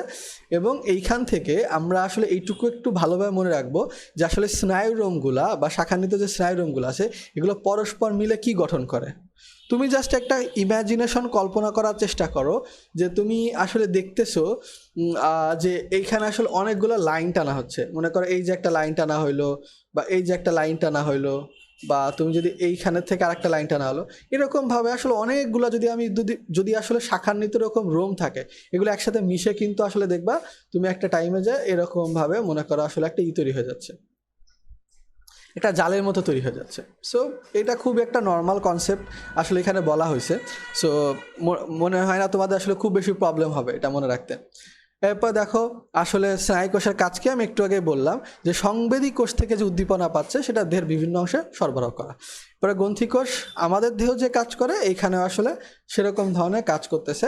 এটা আসলে বিভিন্ন ধরনের মানে দানা বিশিষ্ট বা ক্ষরণকারী পদার্থ হিসেবে ক্ষরণকারী পদার্থ বা ক্ষরণ পদার্থ নিঃসরণ করে। এখানে দেখো একটা কথা বলা আছে মিউকাস, এই শব্দটার সাথে আসলে আমরা খুব বেশি পরিচিত। মিউকাস আসলে আমাদের যখন পরিপাক ও শোষণ অধ্যায়টা পড়ি তখনও আসলে ডিটেলস নিয়ে আলোচনা করা হবে। মিউকাস নেবে আমরা অনেক জায়গায় দেখতে পারবো, ক্ষুদ্রান্ত, মুখের গহ্বরে, বৃহদান্ত, সব ক্ষেত্রে আসলে মিউকাসের একটা উপস্থিতি দেখতে পাবো। এবং এটার কাজ কি থাকে, এটা একটা আঠালো পদার্থ। সো বস্তুর সঙ্গে লেগে থাকতে সাহায্য করে আমাদের এই যে হাইড্রাকে। সো হাইড্রাকে বস্তুর সঙ্গে লেগে থাকতে সাহায্য করে মিউকাস, এবং মিউকাস ক্ষরণ করে কে? গ্রন্থিকোষ। এর পাশাপাশি এটা আসলে বুদবুদ সৃষ্টি করে ভাসতে সাহায্য করে। এই গ্রন্থিকোষ থেকে আসলে বুদবুদ সৃষ্টি করে ভাসতে সাহায্য করে। এটা তোমরা আসলে দেখতে পারো। তারপর দেখো ক্ষণপথ সৃষ্টির মাধ্যমে চলনে অংশগ্রহণ করে। এই গ্রন্থিকোষগুলা কিন্তু আবার ক্ষণপথ সৃষ্টির মাধ্যমে, আমরা এর আগে যখন আসলে অ্যামিবয়েড চলন বা এগুলো নিয়ে আসলে দেখছি কিছুটা বা ডিটেলস আরও এর পরবর্তীতে জানবো, তখন জানতে পারবো যে আসলে আমাদের হাইড্রার চলাচলের ক্ষেত্রে ক্ষণপথ সৃষ্টির প্রয়োজন পড়ে, এবং এই ক্ষণপথ সৃষ্টি করতে সাহায্য করতেছে কে? এই গ্রন্থিকোষ। সো এই জায়গাটা আমরা খেয়াল করতে পারি। তারপরে দেখো আসলে আছে জনন কোষ বা জার্ম সেল। জনন কোষ কয় ধরনের থাকে? নর্মাল অন্যান্য প্রাণী বা মানুষের মতোই জনন কোষ দুই ধরনের হয়ে থাকে, একটা হচ্ছে শুক্রাণু এবং অন্যটা ডিম্বাণু। সো মেল গ্যামেট এবং ফিমেল গ্যামেট। এবং এইখানে দেখো শুক্রাণু সম্পর্কে বেশ কিছু কথা আছে যেটা আসলে কিছুটা ডিফারেন্ট। আমাদের যখন মানব জীবনের ধারাবাহিকতা অধ্যায়টা পড়বো সেইখান থেকে আসলে কিছু ডিফারেন্স আছে এখানে, তোমরা একটু খেয়াল করতে পারো বা তোমরা একটু বইটা একটু খুলে দেখতে পারো যে এইখানে আসলে দেখো এই কথাটা তো কমন যে আসলে শুক্রাণুতে অলওয়েজ আসলে মেন অংশটা হচ্ছে নিউক্লিয়াস বা মস্তক। এটা নিয়ে কোনো সন্দেহ নাই যে নিউক্লিয়াস যুক্ত একটা স্ফীত মস্তক থাকে, এটা ট্রু। এবং দেখো সেন্ট্রিওল যুক্ত একটি সংকীর্ণ মধ্যখণ্ড, বাট ওইখানে আসলে সংযুক্তি অংশে গ্রীবা অংশে মূলত আসলে সেন্ট্রিওল দেখা যায়। মধ্যখণ্ডে বা মধ্য অংশে আসলে মানুষের শুক্রাণুতে দেখা যায় না সেন্ট্রিওল, মানুষের ক্ষেত্রে আসলে গ্রীবা অংশে সেন্ট্রিওল দেখা যায়, বাট হাইড্রা জনন কোষের শুক্রাণুতে সেন্ট্রিওল দেখা যায় মধ্যখণ্ডে। এই কথাটাই ডিফারেন্স আছে, তোমরা একটু খেয়াল করে দেখো।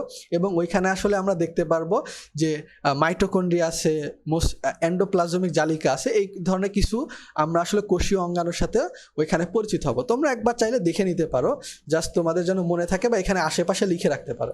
এবং একটি লম্বা বিচলনক্ষম লেজ থাকে, এটাও কিন্তু কমন, এটা আসলে আমাদের মানুষের শুক্রাণু ক্ষেত্রেও আসলে প্রযোজ্য। এরপর দেখো পরিণত ডিম্বাণুটা আসলে বড় ও গোল হয়ে থাকে। এটা না জানলেও চলবে, কিন্তু এটা মনে রাখতে হবে যে এর সাথে তিনটা পোলার বডি থাকে। যখন তোমরা আসলে উদ্ভিদের প্রজনন অধ্যায়টা পড়ো তখন তোমরা আশা করি দেখে আসছো যে আসলে ডিম্বাণুর ক্ষেত্রে তিনটা ডিম্বাণু আসলে নষ্ট হয়ে যায় বা যেটা আসলে পোলার বডির মতো ধ্বংস হয়ে যায়, এবং একটা ফাইনালে ডিম্বাণু থাকে। জিনিসটা অনেকটা এখানে এইভাবে ইমাজিন করো যে একটা হচ্ছে পরিণত ডিম্বাণু এবং তার সাথে তিনটা পোলার বডি। মানে তোমরা একটু মনে করে দেখো আসলে এরকম একটা জাস্ট বড় স্ট্রাকচার থাকে, তার নিচে জাস্ট হচ্ছে তোমার কিন্তু এরকম তিনটা করে লেয়ার ছিল। তোমরা জাস্ট একটু মনে করে দেখতে পারো হয়তো বা যখন আসলে উদ্ভিদের প্রজনন অধ্যায়টা পড়বা আরও ডিটেলস এটা দেখতে পারবা। সো অনেকটা এরকমভাবে এটা হচ্ছে পরিণত ডিম্বাণু এবং এই তিনটা হচ্ছে মনে করো পোলার বডি। ওকে, এবার কাজ কি? অবশ্যই মানে তোমার আসলে জনন কোষের কাজ তো যৌন জননে অংশগ্রহণ করা। এটা যদি মুখস্থ করা লাগে তাহলে তো আসলে আমাদের জন্য খুবই প্যাথেটিক একটা বিষয়। এরপর আসলে দেখো নিডোসাইট। নিডোসাইটের কাজ কি আমরা মোটামুটি জানি, বাট এইখানে আমাদের বেশ কিছু ইনফরমেশন আছে, যে ইনফরমেশনগুলো আসলে আমাদের একটু ভালোভাবে মনে রাখার চেষ্টা করতে হবে। যে এটা আসলে কয়টা আবরণ বেষ্টিত বড় কোষ, এটা হচ্ছে দ্বৈত আবরণ বেষ্টিত। এর পাশাপাশি হচ্ছে এতে সংবেদী নিডোসিল দেখা যায়। আমরা নিডোসিলের সাথে একটু পরেই পরিচিত হব। এই যে দেখো, এই যে হচ্ছে নিডোসিল অংশটা, এটা হচ্ছে আমাদের নিডোসিল অংশটা। এটা আসলে সংবেদনশীল। মনে করো এটার সাথে কোনো একটা বস্তুর সংস্পর্শ আসলেই এই যে সুতাগুলো আছে এগুলো ট্রিগার হয়ে যায়। সো এই জন্যই আসলে সংবেদী নিডোসিল বলা হচ্ছে। এর পাশাপাশি এর অভ্যন্তরে গহ্বরে পেঁচানো সুতাযুক্ত কি থাকে? নেমাটোসিস্ট। সো এই যে ভেতরে যে পেঁচানো সুতাযুক্ত এই টোটাল অংশটাকে আসলে মূলত নেমাটোসিস্ট বলা হচ্ছে। এর বাইরে এই যে একটা উপরে যে একটা আবরণ, মানে মনে করেন ঢাকনা দিয়ে ঢাকা রয়েছে, সেটা কি? অপারকুলাম। এই কথাটাই জাস্ট বলা হচ্ছে, এই যে অপারকুলাম দিয়ে ঢাকা। খেয়াল রাখবা, অপারকুলাম আর অসকুলাম এই দুইটা শব্দ কিন্তু ডিফারেন্ট। এরপরে অসকুলাম শব্দটা আসলে আমরা মূলত পরিফেরা, যখন আমরা পরিফেরা পর্ব নিয়ে ডিটেলসে আলোচনা করে আসছিলাম এবং ওইখানে খুব সুন্দর একটা টেকনিকও শিখে আসছিলাম। সো ওইখানে আসলে মূলত অসকুলাম শব্দটা ছিল, বাট অপারকুলাম মূলত ঢাকনা। এরপরে দেখো এখানে বলা আছে নেমাটোসিস্টের গোড়ায় 3টি বড় কাটার মতো বার্ব থাকে এবং এই বার্বের চারপাশে আরও কিছু বার্বিউল থাকে, এই যে ছোট ছোট। সো বার্বিউল, এই ইউল কথাটা দ্বারা কিন্তু বোঝানো হচ্ছে ক্ষুদ্র। মানে বার্ব জিনিসটা আসলে বড় জিনিস কাটার মতো, এবং এর একটা ক্ষুদ্র ভার্সন বলতে পারো অনেকটা, সেটা হচ্ছে এই ক্ষুদ্র ক্ষুদ্র কাটা, যেগুলোকে আমরা বলতেছি কি? বার্বিউল। এরপর দেখো আমাদের এই যে গহ্বর, এই গহ্বরের মধ্যে একটা তোমার আসলে একটা বিষাক্ত পদার্থ থাকে, যেটাকে আসলে হিপনোটক্সিন বলে। এবং এটা আসলে কি পদার্থ দ্বারা তৈরি সেটা খুব বেশি ইম্পর্টেন্ট, ভেরি ভেরি ইম্পর্টেন্ট। হিপনোটক্সিন আসলে কোন কোন পদার্থ দ্বারা তৈরি? সেটা হচ্ছে প্রোটিন এবং ফেনল। এই বিষাক্ত পদার্থটা প্রোটিন এবং ফেনল দ্বারা পূর্ণ থাকে। সরি, এই যে আমাদের যে বিষাক্ত উপাদানটা, এটা আসলে প্রোটিন এবং ফেনল দ্বারা তৈরি হয়ে থাকে। এবং আমাদের যদি পরিস্ফুটিত, আমরা দেখো সাইট বলতে কি বোঝায়? কোষকে বোঝায়। এবং এই নিডোসাইটটা, সো টোটাল জিনিসটাকে আসলে নিডোসাইট বোঝানো হচ্ছে। আর যদি আসলে এই যে আমাদের নেমাটোসিস্ট আছে, এটা যদি আসলে পরিস্ফুটন হয়ে যায়, অর্থাৎ এটা যদি মনে করো এই যে অবস্থাটা এরকম একটা অবস্থা ধারণ করে, সেই ক্ষেত্রে এটাকে আমরা কি বলতে পারি? নিডোব্লাস্ট। ব্লাস্ট মানে পরিস্ফুটিত হয়ে গেছে অনেকটা, জিনিসটা এইভাবে বোঝানো হচ্ছে। এবং নিডোসাইট কি কি কাজ করে এটা কিন্তু আমরা পূর্বে মার্ক করে আসছিলাম। যদি ওইখানে মার্ক না করে থাকো, এইখান থেকে মার্ক করবা। বাট ওইখানে যদি মার্ক করে থাকো তাহলে আর এখান থেকে না মার্ক করলেও চলতেছে। সেটা হচ্ছে কি? খাদ্য গ্রহণ, চলন এবং আত্মরক্ষায় নিডোসাইট কাজ করে। এখন দেখো আমরা আসলে আদর্শ নিডোসাইটের গঠন নিয়ে আলোচনা করব। আদর্শ নিডোসাইটের গঠন যে অংশটা আছে, এইখানে তোমরা একটা জিনিস খেয়াল করো, যে আসলে আমাদের মেন হেডিংগুলা, অর্থাৎ এই যে বোল্ড হরফে 1 নম্বর 2 নম্বর দিয়ে যে আসলে বা 3 নম্বর দিয়ে আসলে যে মেন কথাগুলো আছে, এই কথাগুলোর দিকে আসলে মেনলি খেয়াল রাখবা তোমরা। অবশ্যই ভিতরেও কিছু ইম্পর্টেন্ট ইনফরমেশন আছে যেগুলো তো আমি বলবোই তোমাদেরকে, বাট বেশি খেয়াল রাখবা এই কথাগুলোর দিকে। অর্থাৎ তোমাকে যদি কখনো প্রশ্ন করে যে আসলে আদর্শ নিডোসাইটে কোন গঠনটি দেখা যায় না, তুমি যেন আইডেন্টিফাই করতে পারো যে আবরণ নেমাটোসিস্ট আছে, অপারকুলাম আছে, নিডোসিল আছে, পেশিতন্তু ল্যাসো আছে। বা যদি কখনো মায়োনিম তন্তু দেওয়া থাকে, সো তুমি যেন বুঝতে পারো যে না, মায়োনিম তন্তু কিন্তু আসলে কখনোই একটা আদর্শ নিডোসাইটের গঠনের অন্তর্ভুক্ত না। এখন দেখো আদর্শ নিডোসাইটের গঠনের ক্ষেত্রে এইখানে একটা জিনিস বেশ গুরুত্বপূর্ণ, সেটা হচ্ছে এটা হচ্ছে নাশপাতি আকার। আমাদের এই যে নিডোসাইটটা, সো এই নিডোসাইটটা দেখো অনেকটা এই যে টোটাল যে অংশটা, এই টোটাল অংশটার দিকে যদি তুমি একটু খেয়াল করার চেষ্টা করো, সরি 1 মিনিট, এই টোটাল অংশটা যদি এইভাবে তোমরা একটু ইমাজিন করার চেষ্টা করো, তাহলে বুঝতে পারবা যেটা আসলে একটা নাশপাতি আকারের মতো একটা গঠন। সো সেই জিনিসটা একটু মনে রাখতে হবে, এটা নাশপাতি আকৃতির হয়ে থাকে, বা অনেক ক্ষেত্রে আসলে পেয়াল আকার বা লাটিম আকৃতিরও দেখা যায়। মেনলি হচ্ছে এর আকার কি? নাশপাতি আকার হবে। সো এরপরে আমরা আসলে মেন যে আসলে অংশগুলো আমাদের একটা আদর্শ নিডোসাইটে সেইগুলো নিয়ে আলোচনা করি। আবরণ বা মেমব্রেন, অবশ্যই ইংরেজি নামটাও মনে রাখবো, যদিও এই ক্ষেত্রে ইংরেজি নামগুলো খুব একটা কাজে লাগার কথা না, বাট তারপরেও মনে রাখো যদি তোমরা একটু নিজেদেরকে এগিয়ে রাখতে চাও। এবং দেখো এখানে একটা কথা বলা আছে যে দ্বিস্তরীয় আবরণে আবৃত, বাট দ্বিস্তরীয় আবরণের কথা এর আগেই আমরা পড়ে আসছি। সো এইখান থেকে এই লাইনটা না মার্ক করলেও চলবে।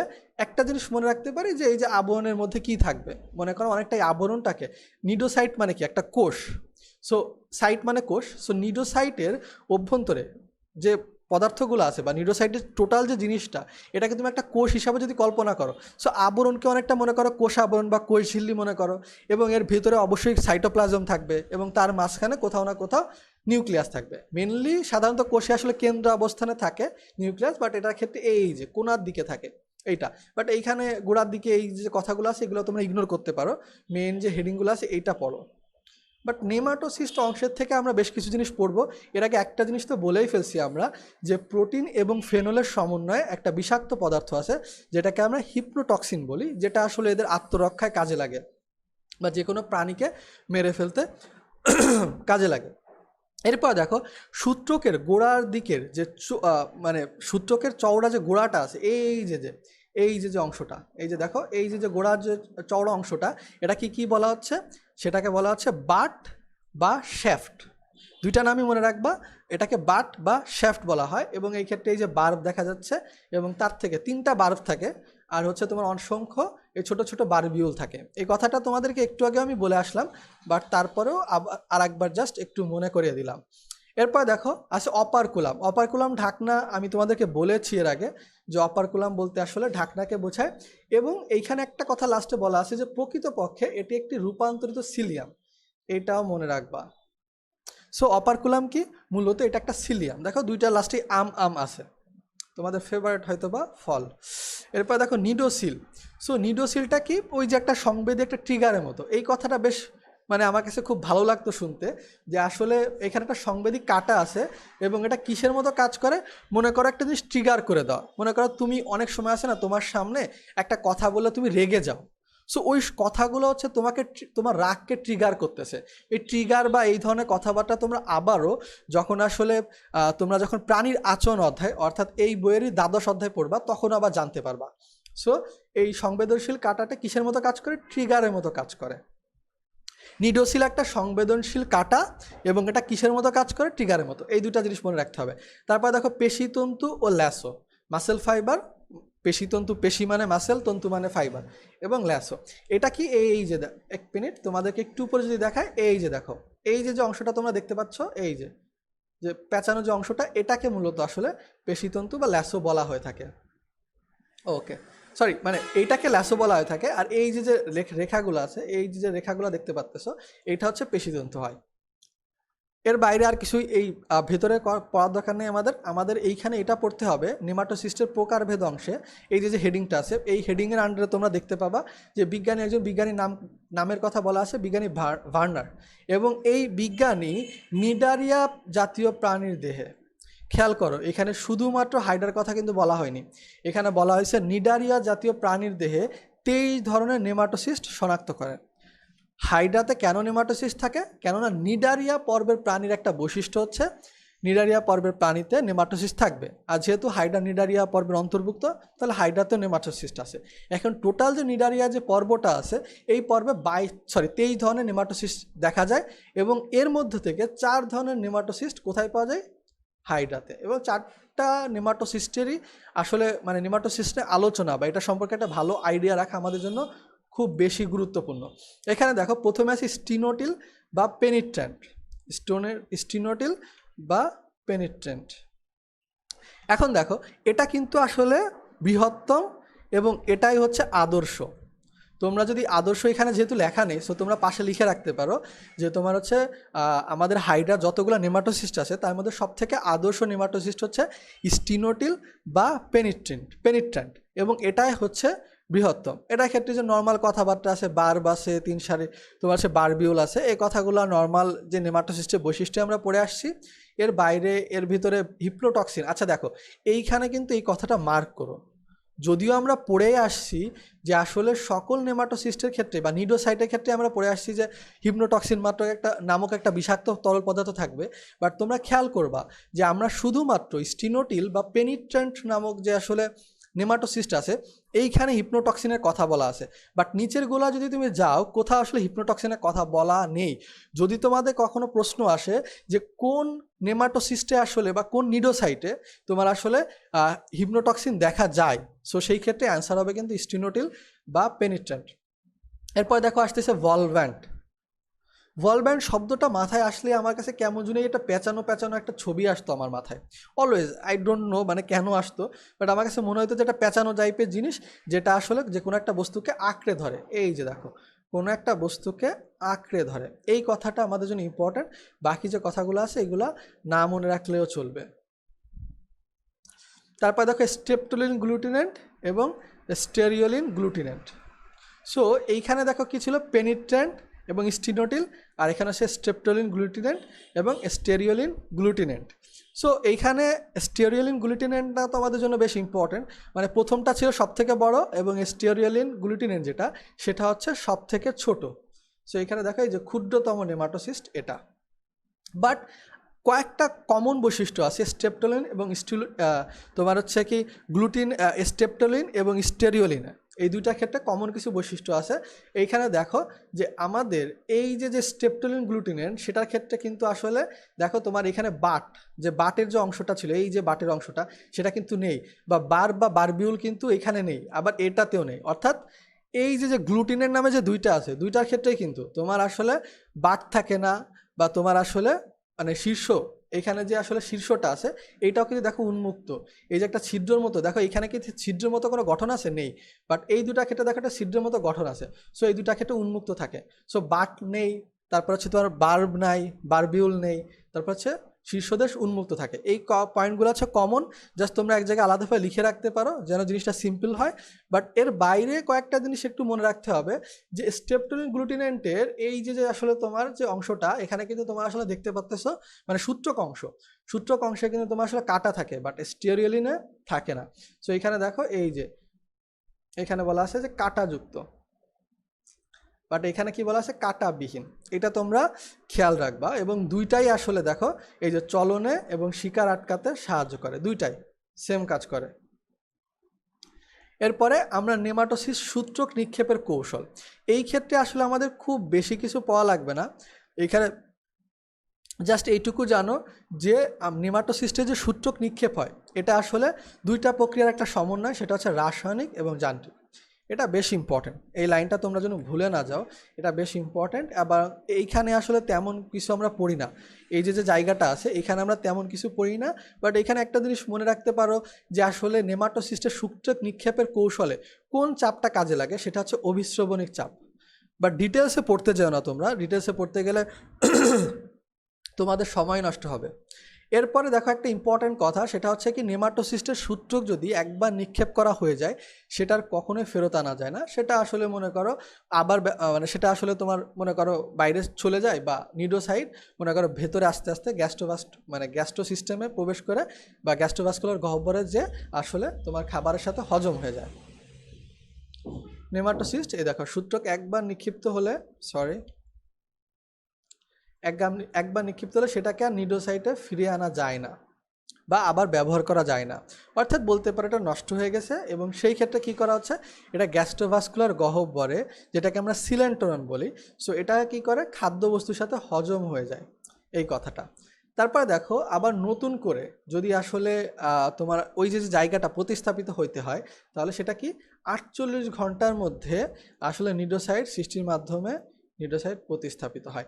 48 ঘন্টা কথাটা তোমরা আরও এর পরবর্তী যে অধ্যায়টা অর্থাৎ পরিপাক ও শোষণ অধ্যায় আবারও জানতে পারবা। আমার যতদূর মনে পড়ে, আসলে আমার এক্স্যাক্টলি মনে পড়তেছে না জিনিসটা, হয়তো বা আবারও তোমাদেরকে ওই সময় মনে করিয়ে দিব। বাট ওইখানে আসলে যখন বৃহদান্ত্রে বা মলাশয়ে যেটা আসলে মলমূত্র যখন অবস্থান করে সেটার টাইমও মোস্ট প্রবাবলি 48 ঘন্টা অথবা 36 ঘন্টা, বাট তোমরা একবার দেখে নিতে পারো, অথবা আমি ওই ক্লাসে আসলে বলে দিব। আর এইখানে দেখো একটা জিনিস বলা হচ্ছে যে নিডোসাইট প্রতিস্থাপিত হচ্ছে। সো প্রতিস্থাপন হওয়ার ক্ষেত্রে কোন কোষটা কাজে লাগবে সেটা একটু মনে করে দেখো, তাহলে দেখবা তোমাদের ব্রেনের পরে ভালো একটা তোমার আসলে স্টর্মিং হচ্ছে, তুমি বারবার প্র্যাকটিস করতেছো। এটা মূলত ছিল কি, একটু মনে করে দেখো, ইন্টারস্টিশিয়াল কোষ। ইন্টারস্টিশিয়াল কোষই আসলে যে কোনো ধরনের প্রতিস্থাপন, যদি কোনো কোথাও জায়গায় যদি ক্ষয়পূরণ করা লাগে বা জনন কোষ তৈরি করা লাগে, সব ক্ষেত্রে আসলে আমাদের যে ইন্টারস্টিশিয়াল কোষ আছে সেইটা আসলে ভূমিকা পালন করে।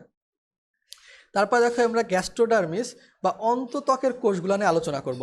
অন্তত্বকে বা গ্যাস্ট্রোডার্মিসে সবগুলা কোষই সেম আমাদের এপিডার্মিসের থেকে, জাস্ট দুইটা কোষ লেস থাকে বা কম থাকে, সেটা হচ্ছে নিডোসাইট এবং যেটা আসলে জনন কোষ ছিল।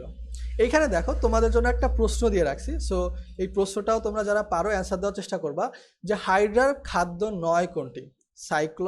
সাইক্লপস, ড্যাফনিয়া, খণ্ডকায়িত প্রাণী এবং ছোট ঘাস। আমরা একটু পরে জানবো। আমি তোমাদেরকে বলে আসছিলাম যে হাইড্রার খাদ্য কোনগুলা, এগুলা বেশি ইম্পর্টেন্ট একটা ইনফরমেশন। সো সেই ক্ষেত্রে কিন্তু তোমরা আসলে এটা খুব ভালোভাবে মানে গুরুত্বের সাথে খেয়াল করার চেষ্টা করবা যে হাইড্রার খাদ্য কোনগুলা, তাহলে যেন আইডেন্টিফাই করতে পারো যে হাইড্রার খাদ্য কোনগুলা নয়। সাইক্লপস, ডেফনিয়া, খণ্ডকায়িত প্রাণী বা সন্ধিপদী বা টাইপের আমরা বেশ কিছু উদাহরণ পাবো। সো এই সবগুলা প্রাণী আছে, বাট ছোট ঘাস আসলে ছোট ঘাস হবে না। এখন দেখো তোমরা যদি আসলে খাদ্যগুলো নাও জানতে, তারপরেও কিন্তু এই প্রশ্নটা পারা উচিত। এটাই আসলে তোমাদের পরীক্ষার হলে ঠান্ডা মাথা আর গরম মাথার ভিতর ডিফারেন্স ক্রিয়েট করে দেবে। নর্মালি তোমরা কি জানো যে আমাদের যে হাইড্রা আছে এটা কিন্তু একটা মাংসাশী প্রাণী, আমরা পড়ে আসছি। সো মাংসাশী প্রাণী তো আর ছোট ঘাস খাবে না, বাকিগুলা সবগুলাই কিন্তু প্রাণী। সো ওই ক্ষেত্রে কিন্তু মাংসাশী হচ্ছে, বাট ছোট ঘাস যদি গ্রহণ করে সেই ক্ষেত্রে কিন্তু তোমার আসলে এটা হচ্ছে না। আমরা যদি এখানে ছোট মাছ দিয়ে দিতাম সেটা কিন্তু ভুল অ্যান্সার, ছোট ঘাসও ভুল অ্যান্সার। বাট যে আসলে কোশ্চেনটা যখন টিচার করছে এবং তোমার যদি পরীক্ষা হলে মাথা ঠান্ডা থাকে, তুমি যদি আসলে হাইড্রার খাদ্যগুলোর নাম নাও জানো, তারপরেও কিন্তু তোমার অ্যান্সারটা পারা উচিত। এইটাই আসলে ডিফারেন্স ক্রিয়েট করে যখন তুমি ঠান্ডা মাথায় আসলে পরীক্ষাগুলো দাও। তাহলে অ্যান্সারটা হবে ছোট ঘাস। এরপর দেখো গ্যাস্ট্রোডার্মিসের যে কোষগুলো আমরা তো জানি পুষ্টিকোষ বা পেশিয়াবরণী কোষ। আমাদের যে ছকটা ছিল ওইখানে শুধুমাত্র পুষ্টিকোষ দেওয়া ছিল, বাট আমি তোমাদেরকে বলে দিছিলাম যে আসলে পেশিয়াবরণী কোষই ওইখানে, জাস্ট ডিফারেন্স ইজ ওরা আসলে পুষ্টি উপাদান শোষণ করে, এই জন্য ওটাকে পুষ্টিকোষও বলা হয়। এইখানে দেখো পুষ্টিকোষে বা আমাদের যে গ্যাস্ট্রোডার্মিসের যে পেশিয়াবরণী কোষ আছে সেইখানে কি দেখা যায়, মায়োফাইব্রিল নামক সূক্ষ্ম সংকোচনশীল তন্তু দেখা যায়। এখন তোমরা একটা জিনিস খেয়াল করে দেখো তো, আমরা এপিডার্মিসে কোন ধরনের তন্তুর কথা দেখে আসছিলাম, সেখানে আসলে মায়োনিম। আর গ্যাস্ট্রোডার্মিসে সেম টাইপের কোষ, পেশিয়াবরণী কোষ, গ্যাস্ট্রোডার্মিসে দেখা যাচ্ছে মায়োফাইব্রিল, এপিডার্মিসে দেখা যাচ্ছে মায়োনিম। এটা একটু খেয়াল রাখতে পারো। এবং এগুলো আসলে কত কোণে অবস্থান করে মেসোগ্লিয়ার সাথে? সমকোণে। মানে এগুলো আসলে খুব বেশি আসতে পারে আমি বলবো না, বাট এই লাইনটা যদি একটু স্যার টুইস্ট করতে চাই বলতেই পারে যে মেসোগ্লিয়ার সাথে কত ডিগ্রি কোণ করে। সো অপশনে আসলে সমকোণ না দিয়ে 90 ডিগ্রি দিয়ে রাখবে। সো তোমরা হঠাৎ করে জন্য আসলে একটু মানে থতপত না হয়ে যাও বা একটু ভেবাচাকা না খেয়ে যাও। এরপর দেখো আমাদের যে এই যে পুষ্টিকোষগুলো আছে, সো পুষ্টিকোষ অবশ্যই আসলে তোমার পুষ্টি উপাদান শোষণ করবে। সো সেই ক্ষেত্রে কিভাবে করতে পারে? দুই ধরনের কোষের মাধ্যমে, একটা হচ্ছে ফ্লাজেলীয় কোষ আর একটা হচ্ছে ক্ষণপদীয় কোষ। এই দুইটা জিনিসই জানলে চলবে, এগুলা নিয়ে না জানলেও আমাদের চলতেছে। এখন দেখো আমাদের এই যে আসলে পেশি আবরণী বা পুষ্টিকোষ আছে, এটা কিন্তু আবার স্ফিংটারের মতোও কাজ করে। সো স্ফিংটার তৈরি হয় কোন কোষ দ্বারা? এটা অ্যান্সার হবে পুষ্টিকোষ বা পেশিয়াবরণী কোষ দ্বারা। আমাদের যে পাকস্থলী আছে সেইখানেও কিন্তু দুইটা স্ফিংটার আছে, একটা কি আছে কার্ডিয়াক স্ফিংটার, আর একটা আছে কি পাইলোরিক স্ফিংটার। সো এগুলা কিন্তু আমরা পড়বো, কার্ডিয়া, ফান্ডাস, বড় বাঘ, ছোট বাঘ। সো এগুলা কিন্তু আমরা পড়বো যখন আমরা এর পরবর্তী অধ্যায় পড়বো।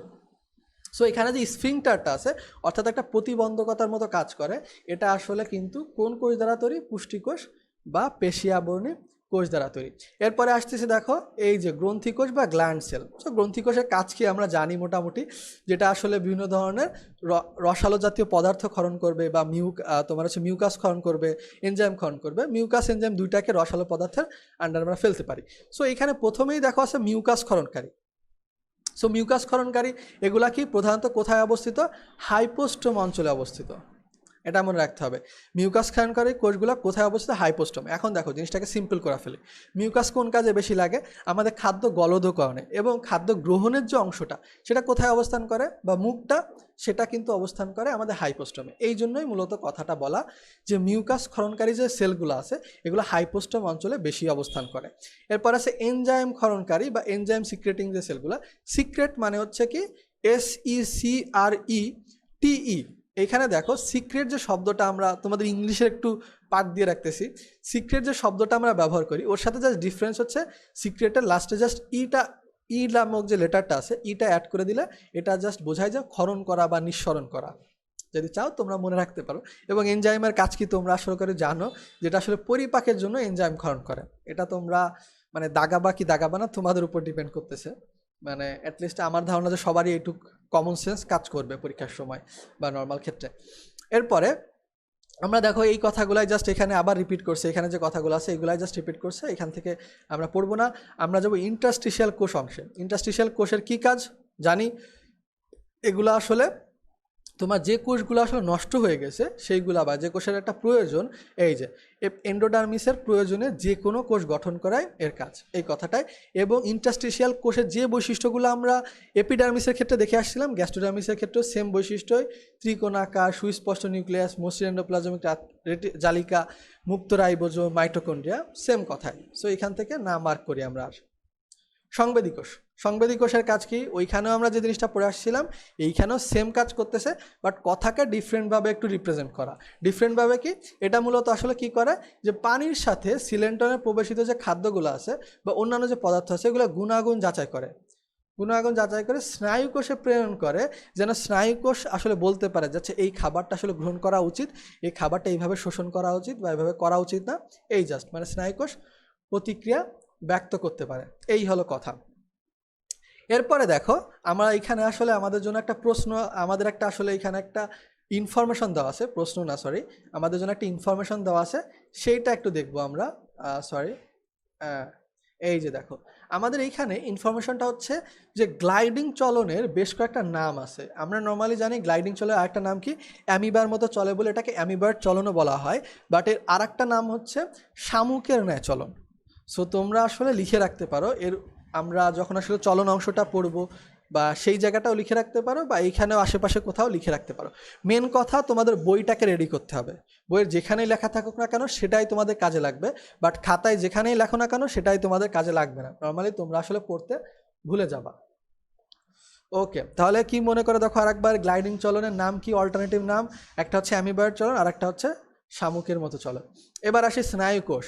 সো স্নায়ু কোষ অংশে দেখো বা নার্ভ সেল, যেটা এটা নর্মাল কাজ যে সংবেদী কোষ থেকে যে গৃহীত উদ্দীপনা আছে এগুলো স্থানান্তর করা, এবং এগুলার পরস্পর মিলে স্নায়ুজালিকা গঠন করে। দুইটা বৈশিষ্ট্যই কাজ এবং এই যে স্নায়ুজালিকার কথাটা, দুইটা কথাই কিন্তু আমরা এপিডার্মিসের ক্ষেত্রেও দেখে আসছি। সো দুইটাকে রিলেট করে মনে রাখবা, নতুন করে মুখস্থ করার চেষ্টা করো না। যত কম ইনফরমেশন বা কম জায়গায় দাগানো যায় আমাদের জন্য বেটার, বাট আমরা ম্যাক্সিমাম থেকে ম্যাক্সিমাম জায়গা কভার করতেছি। দেখো এই জিনিসটা আমরা এই জায়গায় দাগাচ্ছি না, বাট আমরা কিন্তু কভার করে ফেলছি, এই জায়গাটা খেয়াল রাখবা। এটাই হচ্ছে স্মার্ট ওয়ার্ক আর হার্ড ওয়ার্কের ভিতরে ডিফারেন্স। এবার দেখো হাইডার এপিডার্মিস এবং গ্যাস্ট্রোডার্মিসের যে পার্থক্য সেইটা নিয়ে আমরা একটু আলোচনা করি।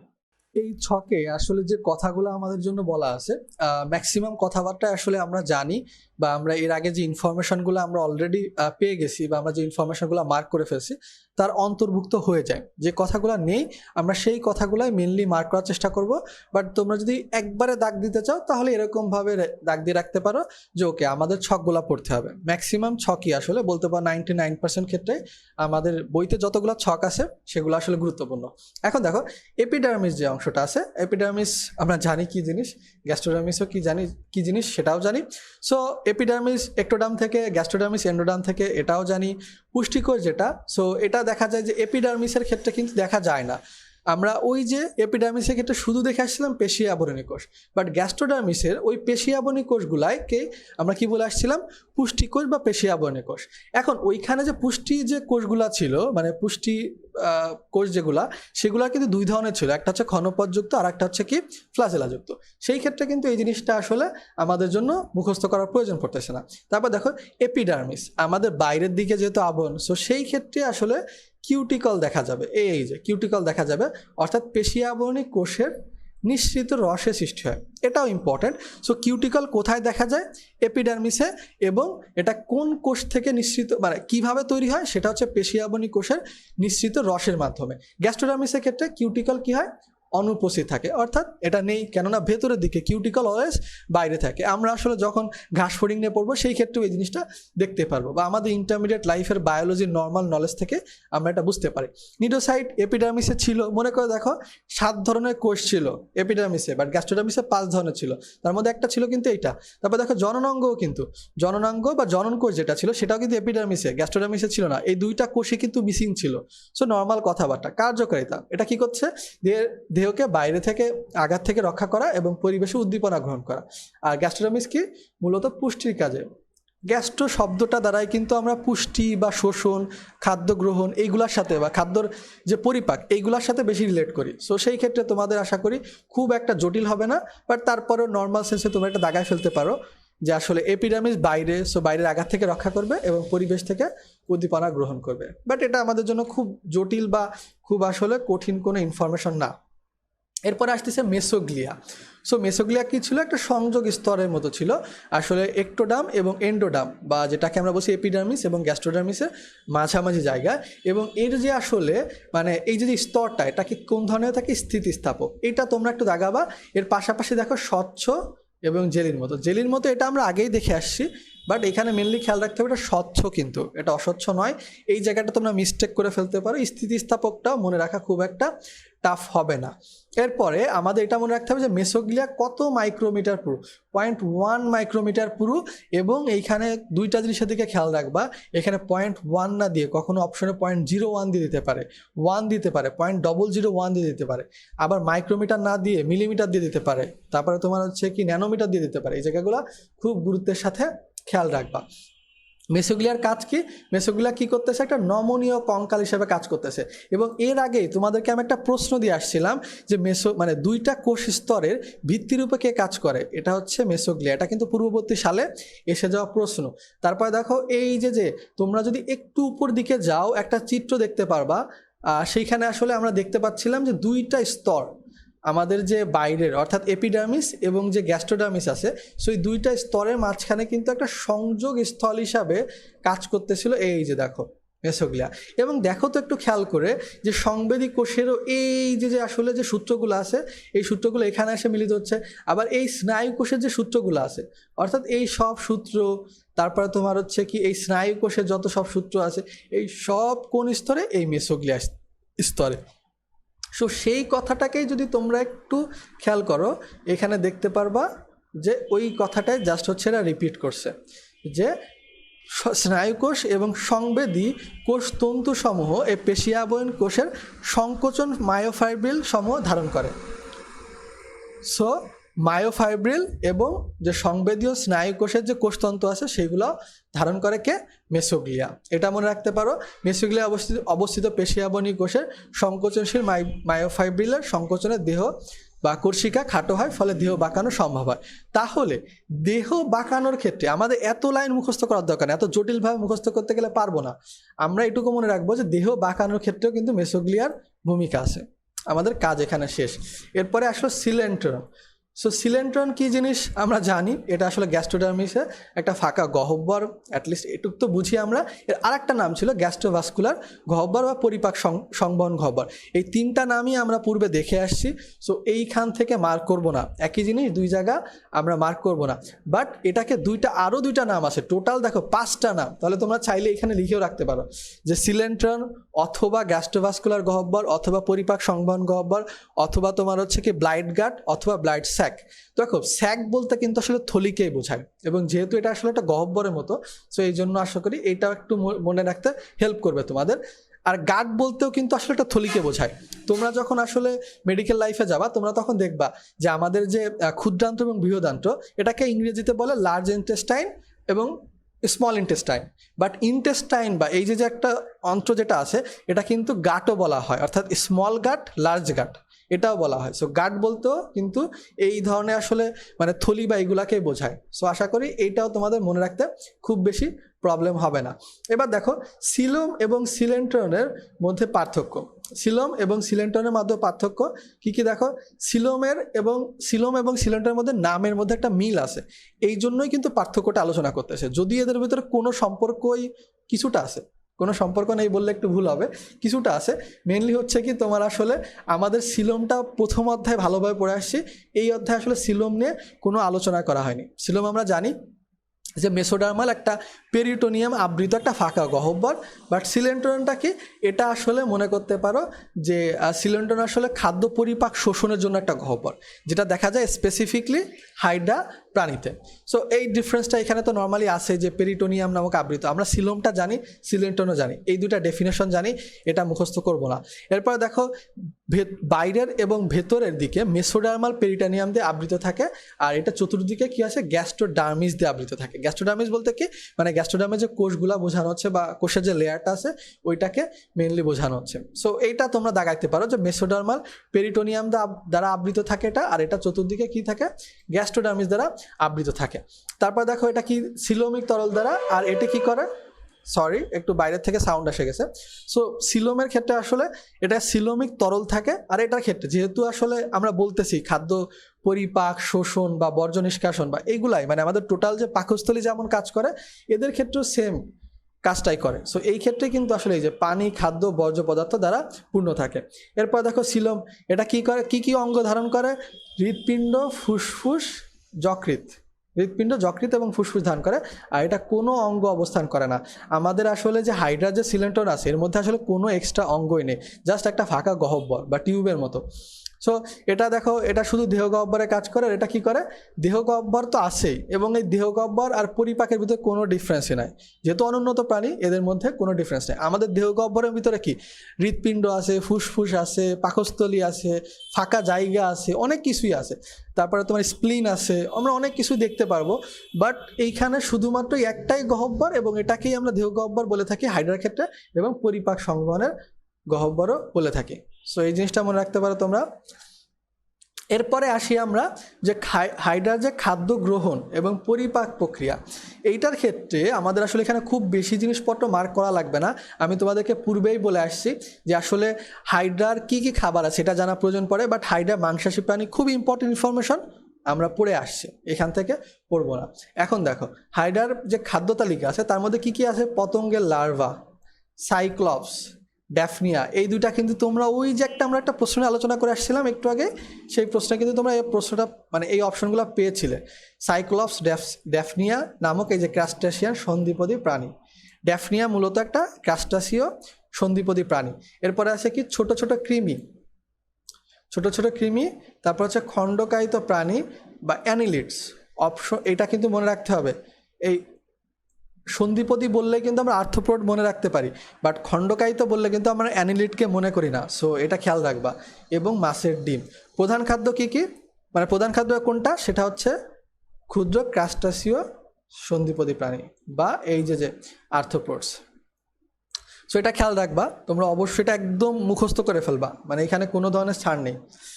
এরপরে আমরা যদি বলি খাদ্য গ্রহণ পদ্ধতি, সো খাদ্য গ্রহণের ক্ষেত্রে ওই নেমাটোসিস্টগুলো আসলে কাজে লাগে, বা টোটাল যে প্রসেসটা আছে এই প্রসেসটা তোমাদের মুখস্থ না করলেও চলবে, এটা আসলে আমাদের তেমন একটা কাজে লাগে না। এখন দেখো মানে পরিপাক প্রণালী বা পরিপাক কী জিনিস, পরিপাক কী জিনিস সেটা আসলে আমরা যখন এর পরবর্তীতে অর্থাৎ তৃতীয় অধ্যায়টা পড়বো, অ্যাবজর্পশন ও ডাইজেশনের অধ্যায়টা পড়বো, সো তখন আসলে কিন্তু পরিপাক ও শোষণ অধ্যায়টা, সো ওই অধ্যায় যখন পড়বো আমরা এটা নিয়ে ডিটেলসে জানবো যে জটিল খাদ্যকে আসলে সরল খাদ্য উপাদানে পরিণত করে আমাদের দেহের গ্রহণ উপযোগী উপাদানে পরিণত করা, এবং শোষণ বলতে হচ্ছে কি ওই উপাদানগুলোকে আমাদের দেহের বিভিন্ন অংশে শোষিত হওয়া, এই কথাটাই জাস্ট সিম্পল ভাষায় বলতে গেলে। ডেফিনেশন ওইভাবে মুখস্থ না করলেও চলবে, বাট আমাদের এই পরিপাকটা আবার দুইভাবে সম্পন্ন হয়ে থাকে, একটা হচ্ছে বহিঃকোষীয় পরিপাক এবং অন্যটা হচ্ছে অন্তঃকোষীয় পরিপাক। তোমরা ঠিকই ধরতে পারছো। সো বহিঃকোষীয় পরিপাকের আরেকটা নাম কি? আন্তঃকোষীয় পরিপাক। এটাও আশা করি তোমরা বোঝো। অন্ত জিনিসটা কি? আমি প্রথম যে আমাদের চ্যাপ্টারটা ছিল প্রাণী বিভিন্নতা শ্রেণীবিন্যাস, ওইখানে আমি অনেক ডিটেলসে আলোচনা করছি অন্ত শব্দটা নিয়ে। সো আশা করি তোমরা বুঝতে পারছো জিনিসটা। এর বাইরে দেখো আমাদের এইখানে কিছু কথাবার্তা বলা আছে যে আসলে কোন কোন খাদ্য কণাগুলোর আসলে প্রভাবিত হয় বা কোন কোন খাদ্য কণাগুলোর আসলে এখানে পরিবর্তন হয়। সব খাদ্যেরই কিন্তু পরিবর্তন হবে না। সো এখানে পার্টিকুলারলি পেপসিন এনজাইমের মাধ্যমে প্রোটিন পলিপেপটাইডে পরিণত হয়। আর শর্করা ও লিপিড জাতীয় যে খাদ্য আছে তার কোনো পরিবর্তন হয় না। এইখানে আর একটা কথা সুন্দরভাবে লিখে ফেলো যে যদি আমরা আসলে ধারাবাহিকভাবে যাই, আমাদের কিন্তু যখন আসলে পরিপাক শোষণ, মানুষের পরিপাক শোষণ দেখব, প্রথমে আসে কি? মুখ। আর এইখানে আমরা প্রথমে আলোচনা করতেছি কি? বহিঃকোষীয় পরিপাক। সো দুইটাকে জন্য তোমরা মিক্স আপ না করে ফেলো। আমাদের হাইডার ক্ষেত্রে প্রথমে দেখতে পেলাম বহিঃকোষীয় পরিপাকে প্রোটিন পরিপাক হচ্ছে, বাট পরিপাক হচ্ছে না কে? শর্করা ও লিপিড। আর মানুষের ক্ষেত্রে মুখে কার পরিপাক হয়? শর্করা, প্রোটিন এবং লিপিডের হয় না। এই ডিফারেন্সটা খেয়াল রাখতে হবে। আর কোন এনজাইম? Pepsin enzyme. পেপসিন এনজাইমের সাথে তোমরা আবারও কিন্তু পেপসিন এবং ট্রিপসিন এই দুইটার সাথে পেপসিনোজেনে অনেক কিছু ডিটেলসে কিন্তু তোমরা আসলে যখন তৃতীয় অধ্যায় পড়বা অর্থাৎ পরিপাক শোষণ আবার ডিটেলসে জানতে পারবা। এবার দেখো আমরা অন্তঃকোষীয় পরিপাকটা পড়বো, তারপরে এই প্রশ্নটা আসলে আমরা নেওয়ার চেষ্টা করব। সো অন্তঃকোষীয় পরিপাক যেটা আছে বা ইন্টারসেলুলার ডাইজেশন যেটা, সো পরিপাক বলতে ডাইজেশন আর তোমার হচ্ছে কি অন্তঃকোষীয় বলতে বোঝায় ইন্টারসেলুলার। সো এই ক্ষেত্রে দেখো এইখানেও কিছু এনজাইমের কথা বলা আছে এবং এরা কি ভূমিকা পালন করতেছে। ওইখানে যে দুইটা জিনিস না আমরা আসলে মেনলি কাজ করছিলাম না, সেই দুইটা তো অবশ্যই কাজ করবে, অর্থাৎ স্নেহ এবং কি শর্করা, সেই দুইটা তো কাজ করবে। যে লাইপেজ এনজাইম, দেখো লাইপেজের সাথে লিপিড, লাইপেজ শব্দটার সাথে লিপিড শব্দের একটা খুবই ক্লোজ রিলেশন। সো লিপিড বলতে স্নেহকে বোঝায়।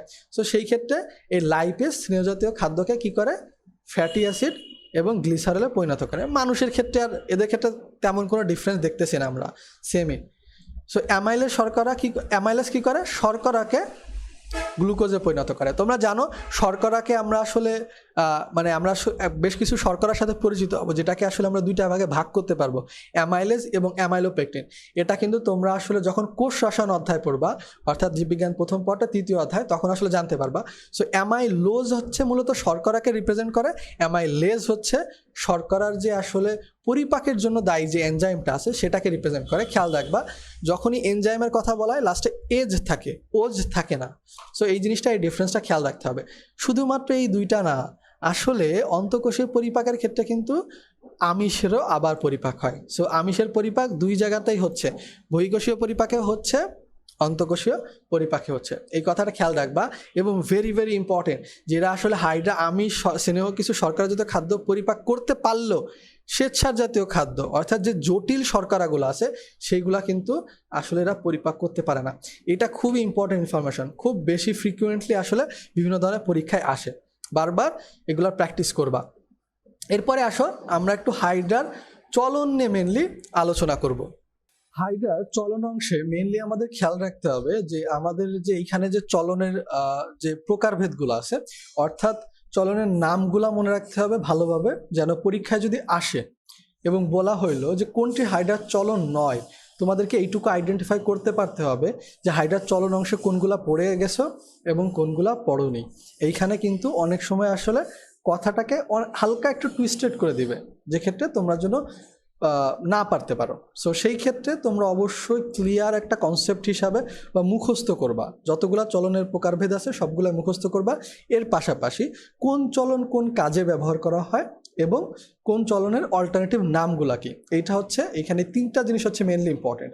ফার্স্ট, চলনগুলা কি কি, চলনের প্রকারভেদের নামগুলো মনে রাখতে হবে যেন তুমি আইডেন্টিফাই করতে পারো যে কোনটা হাইড্রার চলন বা কোনটা হাইড্রার চলন নয়। দ্বিতীয় হচ্ছে কি, হাইড্রা আসলে প্রত্যেক ধরনের যে চলন আছে এগুলো আসলে কোনটা কোন ধরনের কাজে লাগে, সো এটা মনে রাখতে হবে। এবং তৃতীয় হচ্ছে কি, প্রত্যেকটা চলনেরই দেখবা যে আসলে বিভিন্ন ধরনের তোমার আসলে অল্টারনেটিভ নাম আছে, সেগুলো একটু মনে রাখতে হবে। দেখো প্রথমে এখানে একটা জিনিস বলা আছে যে হাইড্রার চলন কাকে বলে, এটা মনে রাখার প্রয়োজন নেই। সো আমাদের প্রথমে মনে রাখতে হবে লুপিং বা ফাঁসা চলন। এটা কোন কাজে ব্যবহার করা হয়? সেটা হচ্ছে লম্বা দূরত্ব অতিক্রম করার জন্য। এখানে খেয়াল রাখবা, লম্বা দূরত্ব অতিক্রম করা আর দ্রুত অতিক্রম করা দুইটা কিন্তু ডিফারেন্ট জিনিস। যখন আমরা দ্রুত চলাচলের কথা বলবো তখন হবে সামারসল্টিং। তো সামারসল্টিং নিয়ে যখন আমরা আলোচনা করবো সেটা হচ্ছে দ্রুত চলন প্রক্রিয়া, বাট লম্বা দূরত্ব অতিক্রম করাকে লুপিং এর মাধ্যমে। এই যে আসলে দেখতে পাচ্ছ তোমরা লুপিং চলন, এই যে একটা লুপের মতো গঠন, এই যে একটা লুপের মতো গঠন তৈরি হয় এবং এটাকে লুপিং চলন বলা হচ্ছে। এখন দেখো এইখানে যে টোটাল যে প্রসেসটা কিভাবে হয়, এটা হয়তো বা ইন্টারমিডিয়েট লাইফের জন্য কাজে লাগতে পারে, বাট এটা মেডিকেল অ্যাডমিশনের জন্য কাজে লাগে না। আমাদের জাস্ট এইখানে এইটুকু মনে রাখতে হবে, এই লুপিং বা ফাঁসা চলনের আরও দুইটা অল্টারনেটিভ নাম হচ্ছে জোকা চলন বা শুয়োপোকার মতো চলন। সো দেখো জিনিসটা হচ্ছে জোকও কিন্তু এইভাবে, মানে এরকম একটা জায়গা, তোমরা যদি কেউ যদি জোকের চলন দেখে থাকো বা কোনো একটা ভিডিও যদি ইউটিউবে সার্চ দিয়ে দেখো, তাহলে দেখবে এরকমভাবে বাঁকা হয়, আবার এই মাথার অংশটাকে পার কাছে নিয়ে চলে আসে। সো এইখানে ঘটনাটা আসলে ওরকমই ঘটতেছে, জাস্ট বা এইখানে মেন হচ্ছে পাটা আসলে মাথার কাছে যাচ্ছে। এবং যেহেতু এই চলনের সাথে আসলে মানে হাইডার এই লুপিং চলনের সাথে জোকের চলনে মিল আছে এবং শুয়োপোকার চলনেরও মিল আছে, এই জন্য এই দুইটা অল্টারনেটিভ, মানে এই দুইটা হচ্ছে লুপিং চলনের অল্টারনেটিভ নাম।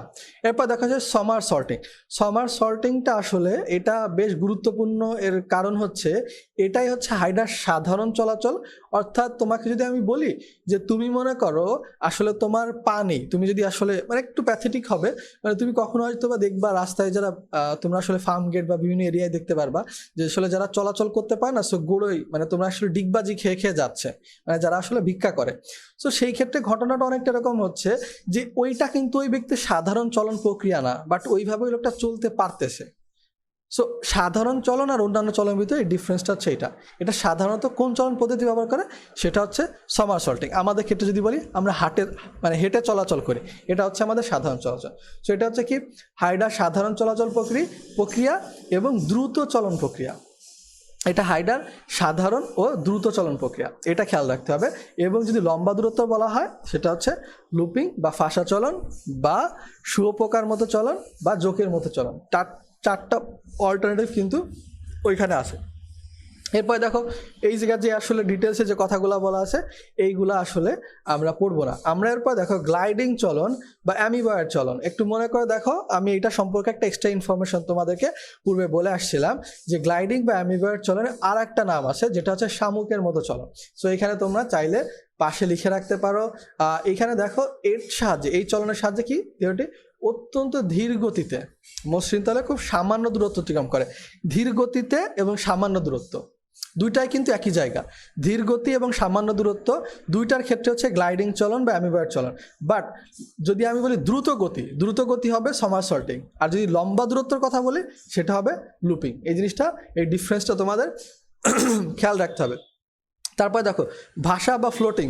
অবশ্যই তোমরা অল্টারনেটিভ নাম মানে ইংরেজি নামটা মনে রাখবা, ভাষা বা ফ্লোটিংয়ে কোন পদ্ধতিটা ব্যবহার করে? এই গ্যাসীয় বুদবুদকে ব্যবহার করে, অর্থাৎ যেটা পদচক্তি আছে বা পদচক্তি যে বহিতক আছে সেইখানে কোষ থেকে গ্যাসীয় বুদবুদ সৃষ্টি করে, যার মাধ্যমে এরা ভেসে থাকতে পারে।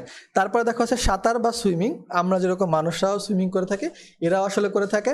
তারপর আছে হামাগুড়ি বা ক্রলিং। এটা কিন্তু অনেক সময় আসলে হামাগুড়ি না দিয়ে অপশনে ক্রলিং দিয়ে রাখে। সো এই জিনিসটা খেয়াল রেখো খুব ভালোভাবে। এবং এই ক্ষেত্রে কি হয়, কোন ধরনের চলন সম্পন্ন বা কোন ধরনের কাজ সম্পন্ন হয়? হাইডার আরোহণ এবং অবরোহণ সম্পন্ন হয়।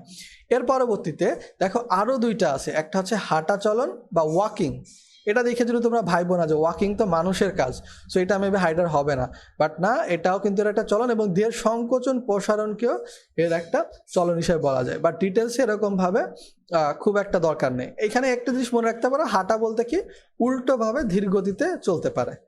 এখন দেখো এইখানে একটা প্রশ্ন দিয়ে রাখছি তোমাদের জন্য, আমি সেই প্রশ্নটা একটু আমরা অ্যান্সার দেওয়ার চেষ্টা করবো সবাই, যে কোন প্রাণী যৌন ও অযৌন দুইভাবেই প্রজনন সম্পন্ন করে? আশা করি বুঝতে পারতেছি এই অধ্যায়েরই কোনো একটা টপিক নিয়ে আমরা আলোচনা করতেছি। সো এই ক্ষেত্রে দেখো মৌমাছি, রুই মাছ, তারপর হচ্ছে তোমার হাইড্রা এবং ঘাসফড়িং, তিনটাই তো আমাদের এই অধ্যায়ের উদাহরণ। একটা হচ্ছে রুই মাছ, তারপরে তোমার হচ্ছে ঘাসফড়িং এবং হাইড্রা। এর মধ্যে থেকে আশা করি বুঝতে পারছো মৌমাছিতে অ্যান্সার হবে না, এর মধ্যে একটা হবে অ্যান্সার আমাদের, এবং সেটা হচ্ছে হাইড্রা। এবং আমরা হাইড্রা নিয়ে আলোচনা করতেছি, সো এটা নিয়েই তো অবশ্যই বলবো তোমাদেরকে। এরপরে দেখো হাইড্রা জনন, আমরা একটু আগে বলতেছিলাম, এই জন্যই প্রশ্নটা তোমাদেরকে দিয়ে দিলাম আমরা একটু আগে, যে কারণ হচ্ছে আমরা এখন হাইড্রা জনন নিয়ে আলোচনা করব।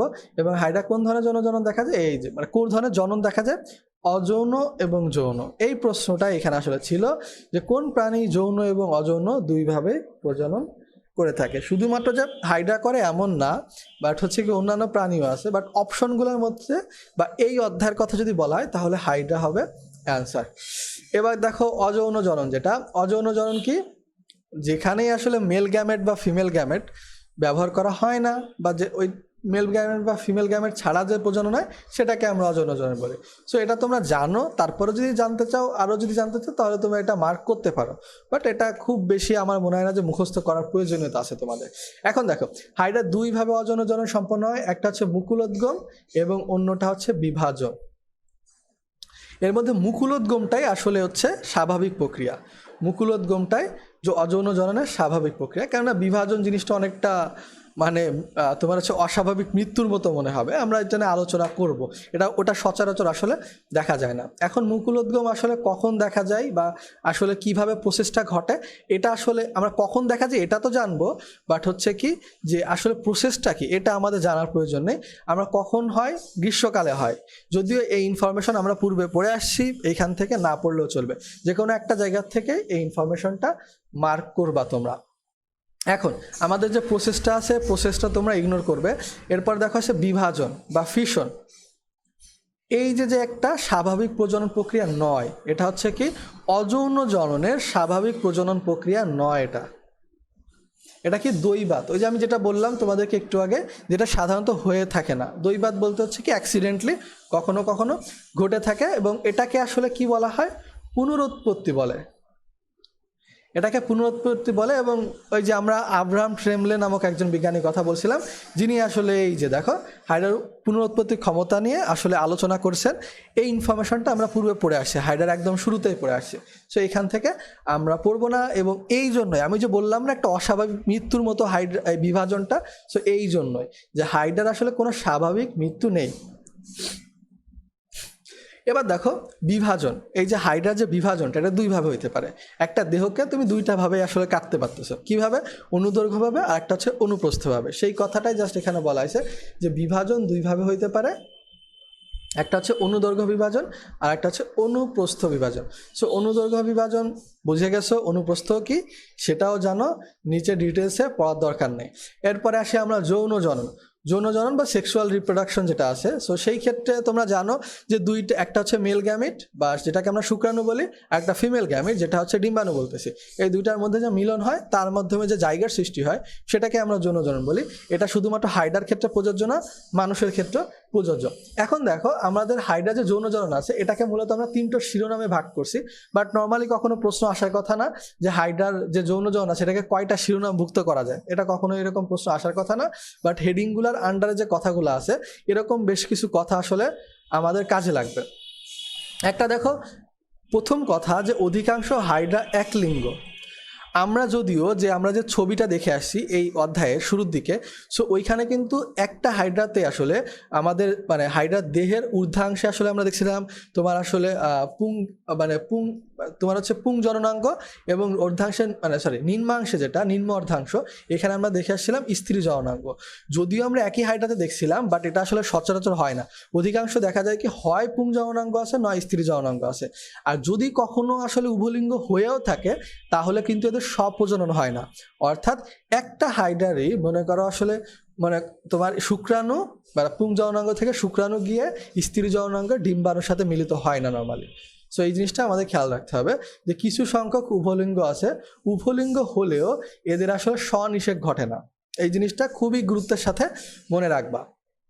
এখন স্ত্রী জননাঙ্গকে কি বলে, পুং জননাঙ্গকে কি বলে তোমরা ভালো করে জানো। এখন দেখো আমি ওই যে তোমাদেরকে বলছিলাম জননাঙ্গ সৃষ্টির কথা, যে আমাদের বইটা কিন্তু এর আগে ছিল হেমন্ত এবং শীতকাল, এবং তার পাশাপাশি এই যে দেখো এখানে আসলে শরৎকালের কথা বলা আছে, এই জন্য ওইখানে তোমাদেরকে আমি শরৎকাল কথাটাও আলাদাভাবে অ্যাড করতে বলছিলাম, যেন তোমরা তিনটাকে আলাদা সুন্দরভাবে মনে রাখতে পারো, শরৎ, হেমন্ত এবং শীত।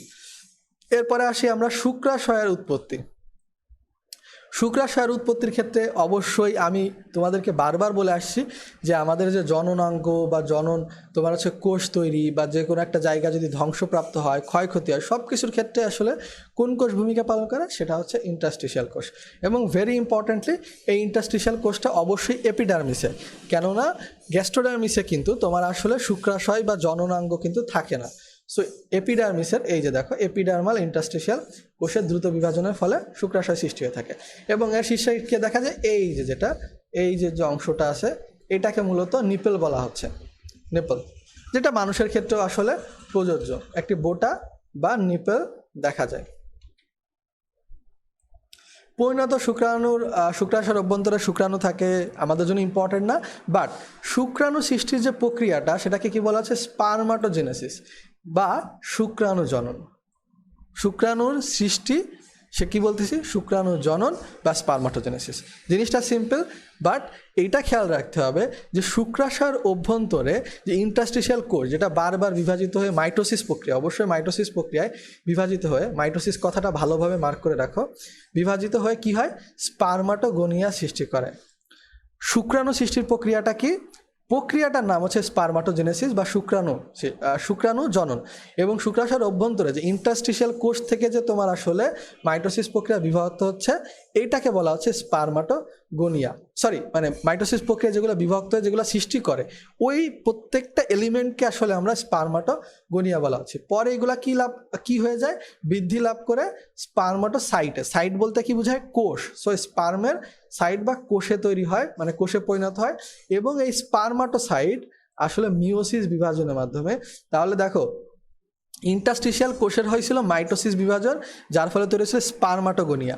এবং এই স্পারমাটোগোনিয়াটাই একটা সময় যে স্পারমাটোসাইটে পরিণত হচ্ছে, এবং স্পারমাটোসাইটটাই ফাইনালি কোষ থেকে একটা স্পারমাটোসাইট বা যে কোষ, যেটা আমরা আসলে কাঙ্ক্ষিত আমাদের একটা কোষ, ওই কোষটাই আসলে মূলত পরবর্তীতে মায়োসিস বা মিওসিস বিভাজন দেখায় 4টে স্পারমাটিড গঠন করে, এবং প্রত্যেকটা স্পারমাটিডই এক একটি শুক্রাণুতে পরিণত হয়। এটা হলো কথা। এবং এই ক্ষেত্রে দেখো এই যে পরিণত শুক্রাণু নিউক্লিয়াসযুক্ত একটি স্ফীত মস্তক, সেন্ট্রিওলযুক্ত সংকীর্ণ মধ্যখণ্ড এবং লম্বা বিচরণক্ষম লেজ। আমরা এটা পূর্বে পড়ে আসছি, সো এখান থেকে না পড়লেও চলবে, বাট এখানে যদি দাগাইতে চাও তোমরা দাগাইতে পারো। এরপর দেখো ডিম্বাশয়ের উৎপত্তি, অবশ্যই যদি ডিম্বাণুর জনন হয় সেটাকে বলা হবে উওজেনেসিস। উওজেন বলতেই আসলে ডিম্বাণুকে বোঝানো হয়। সো এই জিনিসটা আমরা জানলাম। এরপরে দেখো তোমরা আশা করি বুঝে গেছো ওইখানে যে প্রসেসটা ছিল, জাস্ট এই প্রসেসটাই আসলে ফলো করা হবে। যে ইন্টারস্টিশিয়াল কোষ ওইখানে যেরকম আসলে স্পারমাটোগোনিয়াতে পরিণত হয়েছিল মাইটোসিস বিভাজনের মাধ্যমে, এখানে কি হবে, গনিয়াতে পরিণত হবে। এবং এই উওগনিয়ার মানে এগুলোর মধ্যে একটা কেন্দ্রস্থ একটি কোষ বড় উওসাইটে পরিণত হয়। কেন্দ্রস্থ একটি বড় কোষ উওসাইটে পরিণত হয় এবং ছোট কোষকে গলদীকরণ করে। মানে ছোট কোষকে মনে করো অনেকটা হচ্ছে কি নিজের পুষ্টির কাজে বা নিজের কাজে ব্যবহার করে ফেলে, এবং এটি তখন মায়োসিস বিভাজন ঘটায় 3টি ক্ষুদ্র পোলার বডি এবং একটি বড় সক্রিয় ওওটিড গঠন করে। দেখো পোলার বডি কি, সো পোলার বডি অনেকটা জিনিসটা হচ্ছে কি, এইটাও তোমরা ইমাজিন করার চেষ্টা করবা যখন আসলে আমরা উদ্ভিদের প্রজননে পড়বো। সো সেই ক্ষেত্রে তোমরা আসলে দেখে থাকবা যে এরকম একটা স্ট্রাকচার থাকবে উপরে, এবং তার নিচে আসলে তোমার হচ্ছে কি এরকম জিনিসপত্র থাকবে, এরকম 3টা স্ট্রাকচার থাকবে। সো এই 3টাকে আসলে পোলার বডি বলতেছি, এই যে 3টা ক্ষুদ্র পোলার বডি এবং একটি বড় সক্রিয় ওওটিড থাকে, যেটাই আসলে পরবর্তীতে ডিম্বাণুতে পরিণত হয়। এই জিনিসটাই হচ্ছে আমাদের জানার মতো। এবার দেখো নিষেক বা ফার্টিলাইজেশন। সো শুক্রাণু পরিণত হইলে কি করবে, অবশ্যই সেটা নর্মালি যেভাবে মানুষের শুক্রাণু আসলে তোমার ঝাঁকে 7টাতে ডিম্বাণুর কাছে যাওয়ার চেষ্টা করে, আমাদের যে হাইড্রা আছে এর ক্ষেত্রেও সেম ঘটনায় ঘটে। বাট খেয়াল রাখতে হবে 24 থেকে 48 ঘন্টা, অর্থাৎ 1 থেকে 2 দিন। এখানে এমনও দেখতে পারো পরীক্ষায় 1 থেকে 2 দিন দিয়ে দিছে। সো খেয়াল রাখবা 24 থেকে 48 ঘন্টার মধ্যে যদি ডিম্বাণুকে নিষিক্ত না করতে পারে তাহলে কে নষ্ট হয়ে যায়, সেটা হচ্ছে শুক্রাণু বিনষ্ট হয়ে যায়। এটা একটা ইম্পর্টেন্ট ইনফরমেশন। এবং এই যদি নিষেক হয়েই যায়, নিষেক হলে কী হবে, জাইগট হবে, যেটা হবে ডিপ্লয়েড। এই কথাটা এখানে বলা আছে, বাট এর বাইরে তোমাদের খুব একটা পড়ার দরকার নেই। এরপর আছে পরিস্ফুটন যে অংশটা, পরিস্ফুটনের ক্ষেত্রে আশা করি তোমরা বুঝতে পারতেছো যে জাইগোটটা আছে এটা আসলে আস্তে আস্তে মাইটোসিস কোষ বিভাজনের মাধ্যমে, খেয়াল রাখবা জাইগোটে অলওয়েজ মাইটোসিস কোষ বিভাজন হবে, মানে মোটামুটি উন্নত যে প্রাণীগুলো আছে অ্যাটলিস্ট হাইড্রাতে তো হবেই। সো এগুলা যেটা হচ্ছে মাইটোসিস কোষ বিভাজনের মাধ্যমে এগুলো আসলে পরিণত একটা শিশু প্রাণীতে পরিণত হবে এবং আস্তে আস্তে বড় একটা প্রাণীতে পরিণত হয়ে যাবে, এটাই হচ্ছে পরিস্ফুটন। এরপরে এখন এই যে পরিস্ফুটন হচ্ছে, পরিস্ফুটনকে আসলে আমরা কয়েকটা ধাপে ভাগ করতে পারি। একটা হচ্ছে মরুলা, তারপরে হচ্ছে ব্লাস্টুলা, তারপরে হচ্ছে দেখো তোমার গ্যাস্ট্রুলা এবং হাইড্রুলা। মরুলা, তারপরে ব্লাস্টুলা এবং গ্যাস্ট্রুলা, এই তিনটার সাথে কিন্তু তোমরা আসলে যখন আমরা প্রাণী বিভিন্নতা শ্রেণীবিন্যাস অধ্যায়টা পড়ছি তখন কিন্তু তোমরা মানে তখন কিন্তু তোমরা দেখে আসছো যে একটা কোষপিণ্ডকে আসলে আমরা কি বলে থাকি, মরুলা বলে থাকি। সো কোষপিণ্ড এই ক্ষেত্রেও সেম কথা। ব্লাস্টুলা কি হয়, এই যে মরুলা আছে এটা আসলে আস্তে আস্তে বিভাজিত হয়ে একটা সুন্দর একটা সজ্জিত ফাঁপা একটা ভ্রূণে পরিণত হয় এবং এই যে আসলে পরিণত হইল, যে পরিণত যে অবস্থাটা ওইটাকে ব্লাস্টুলা বলা হচ্ছে। এবং ব্লাস্টুলার যত কোষ আছে প্রত্যেকটাকে বলা হচ্ছে ব্লাস্টোমিয়ার। খেয়াল করো এটা আবার ব্লাস্টোসাইট না, কিন্তু ব্লাস্টোমিয়ার। এবং এর গহ্বরে মানে কেন্দ্রে যে একটা গহ্বর থাকে সেটাকে বলা হয় ব্লাস্টোসিল। তারপরে আসতেছে গ্যাস্ট্রুলা। সো গ্যাস্ট্রুলা তোমার দেখো কোন প্রক্রিয়ায় হয়, গ্যাস্ট্রুলেশন প্রক্রিয়া। এটা আশা করি তোমাদের মুখস্থ করার মতো ইনফরমেশন না। সো এই ক্ষেত্রে কী হচ্ছে, দুইটা স্তর তৈরি হচ্ছে। যেরকমভাবে আমরা প্রাণী বিভিন্নতা শ্রেণীবিন্যাস অধ্যায় পড়ে আসছি এখানেও সেম ঘটনায় ঘটতেছে। এখানে দেখো এই যে তোমার আসলে গ্যাস্ট্রুলা যে তোমার গ্যাস্ট্রুলেশন প্রক্রিয়ায় আসলে একটা অবস্থা তৈরি হচ্ছে যেখানে আসলে দুইটা স্তর, যেহেতু আসলে আমাদের হাইড্রা ডিপ্লোব্লাস্টিক বা দ্বিস্তরী, সো ভ্রূণীয় এক্টোডার্ম বা এন্ডোডার্ম সৃষ্টি হয়। সো গ্যাস্ট্রুলেশন প্রক্রিয়ায় দ্বিস্তরীয় গ্যাস্ট্রুলায় পরিণত হয় এবং দ্বিস্তর কী কী, এক্টোডার্ম এবং এন্ডোডার্ম। এখন দেখো মাতৃদেহের সাথে যখন এই গ্যাস্ট্রুলাকে তোমার আসলে যখন সংযুক্ত থাকে, সো তখন এই গ্যাস্ট্রুলাকে আসলে বলা হয় স্টেরিও গ্যাস্ট্রুলা। মাতৃদেহের সাথে সংযুক্ত গ্যাস্ট্রুলাকে কি বলা হয়, স্টেরিও গ্যাস্ট্রুলা। এবং দেখো গ্যাস্ট্রুলার চারদিকে একটা আবরণ থাকে কাইটিনের মতো। সো কাইটিনের মানে কাইটিন নির্মিত কাঁটাযুক্ত, সো সেটাকে কি বলা হচ্ছে, সিস্ট। আবরণটাকে বলা হচ্ছে সিস্ট। হাইড্রুলা বসন্তের শুরুতে অনুকূল, এইখানে এটা একটু খেয়াল করতে পারো যে কখন আসলে হাইড্রুলা শুরু হয় মানে পরিণত হাইড্রা তৈরি হচ্ছে, পরিণত হাইড্রা তৈরি হচ্ছে বলে এই ধাপটাকে আসলে হাইড্রুলা বলা হচ্ছে। সো এই ধাপটা কখন হয়, বসন্তের শুরুতে অনুকূল তাপমাত্রায়। এরপরে হাইড্রার পুনরুৎপত্তি যে হেডিংটা আছে, এই ক্ষেত্রে দেখো আব্রাহাম ট্রেমলের নাম 3বার পাইলাম আমরা। এই জন্যই তোমাদেরকে বলি যে আমরা যখন মার্ক করতেছি না অনেক জায়গা, তোমরা আসলে বই দেখে ভাববা না যে আসলে অনেক জায়গা বাদ দিয়ে দেওয়া হয়েছে। আসলে অনেক ইনফরমেশন অনেক বেশি রিপিট হয়, অনেক ইনফরমেশন আসলে জীবনেও আসবে না, সেগুলো আমরা জাস্ট তোমাদেরকে হেল্প করতেছি যে যেন তোমরা ওগুলো না পড়ো। এবার দেখো আব্রাহাম ট্রেমলে পুনরুৎপত্তি ক্ষমতা পর্যবেক্ষণ করে, এটা তো নর্মাল কথা জানি। এদের মৌখিক প্রান্ত আছে, বিমৌখিক প্রান্ত আছে, অর্থাৎ এই যে মৌখিক প্রান্ত এই যে বিমৌখিক প্রান্ত এটাও জানি আমরা। এটা নিয়ে আসলে আমাদের তেমন কোনো ইম্পর্টেন্ট ইনফরমেশন এইখানে নাই। এখন দেখো হাইড্রার আসলে শ্রম বন্টন। সো হাইড্রার শ্রম বন্টনের ক্ষেত্রে তোমরা এখানে একটা রিডিং দিতে পারো যে আসলে কোন কোষগুলো কী করে, বাট ম্যাক্সিমাম তোমরা জানো, আমরা আসলে দেখে আসছি যে পেশিয়াবনী কোষ আসলে আবরণ তৈরি করে, আত্মরক্ষা দেয় বা চলাচল বা শিকারে সাহায্য নেয়, ইন্টারস্টিশিয়াল কোষ, বাট এগুলো খুব বেশি ইম্পর্টেন্টও না। এক হচ্ছে তোমরা জানো, দ্বিতীয় হচ্ছে ইম্পর্টেন্ট না। সো এই ক্ষেত্রে আমি বলবো যে তোমরা আসলে এই জিনিসটা জাস্ট এইভাবে দেখবা যে রিডিং, তোমরা জাস্ট একবার রিডিং দিতে পারো, বাট হচ্ছে এটা খুব একটা ইম্পর্টেন্ট না তোমাদের জন্য। সো এটা গেল। এরপরে দেখো আমাদের আসলে এই যে কার্যক্ষমতা ভিত্তিক শ্রম বন্টন, এটা একটু দেখতে পারো, এটা একটু ভালো ইম্পর্টেন্ট, ওইটার থেকে তো অ্যাটলিস্ট বেশি ইম্পর্টেন্ট, বাট তোমরা জানো, ম্যাক্সিমামই তোমরা জানো, আমরা অলরেডি পড়ে ফেলছি।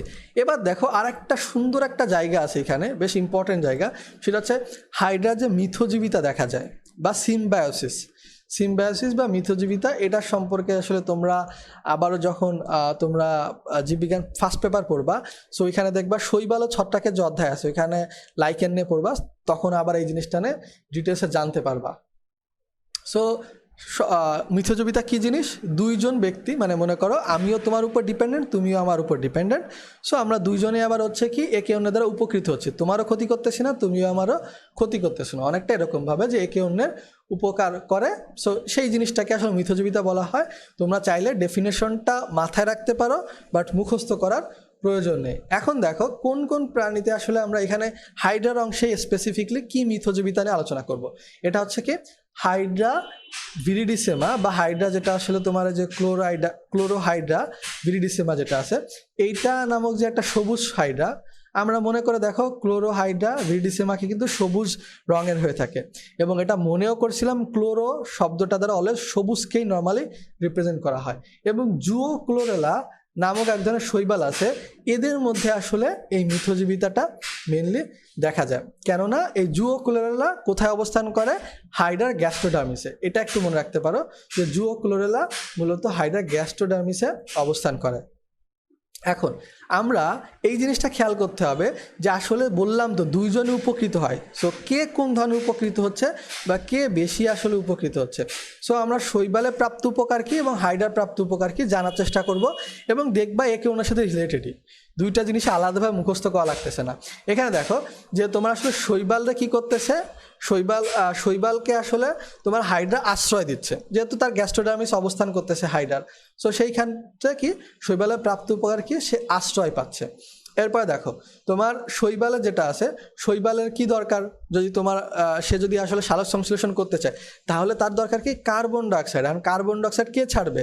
আমাদের এই যে হাইড্রা আছে, সে যখন আসলে খাবার গ্রহণ করবে বা শ্বসন প্রক্রিয়া সম্পন্ন করবে, সো সেই ক্ষেত্রে কিন্তু সেই দেখো যে কার্বন ডাইঅক্সাইড তোমার আসলে ছাড়বে, এবং কার্বন ডাইঅক্সাইড ছাড়ার মাধ্যমে কিন্তু হাইড্রা কিন্তু ঝামেলা মুক্ত হচ্ছে। এ ঝামেলা মুক্ত হচ্ছে, অন্যজন উপকৃত হচ্ছে। সো দেখো একেই বলে পারফেক্ট মিথজীবিতা। একজন আসলে উপকৃত হচ্ছে, অন্যজন তোমার আর তার প্রবলেম থেকে মুক্ত হচ্ছে। এটা হচ্ছে যে কার্বন ডাইঅক্সাইড শোষণে হেল্প করতেছে শৈবাল। তারপর দেখো খাদ্য গ্রহণ।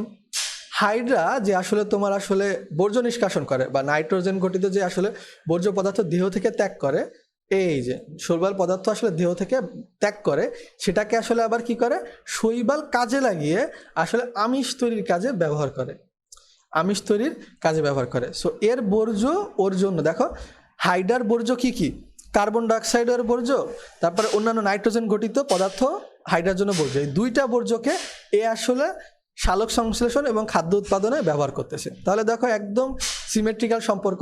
এবং এ যখন সালোক সংশ্লেষণ করতেছে তখন সে অক্সিজেন ছাড়বে, সেই অক্সিজেন কে ব্যবহার করতেছে? হাইড্রা। সো এই অক্সিজেন ব্যবহার করতেছে হাইড্রা। এবং এইখানে দেখো হাইড্রা অবশ্যই এ যেহেতু সালোক সংশ্লেষণে শুধুমাত্র তো আর অক্সিজেন ছাড়তেছে না, সে কিছু পরিমাণ খাদ্য উৎপন্ন করতেছে, এবং এই খাদ্যটাও আসলে হাইড্রা গ্রহণ করে থাকে শৈবাল থেকে। সো এইখানে দেখো এখন হচ্ছে পরজীবিতা ও মিথজীবিতার মধ্যে একটা পার্থক্যের ছক দেওয়া আছে।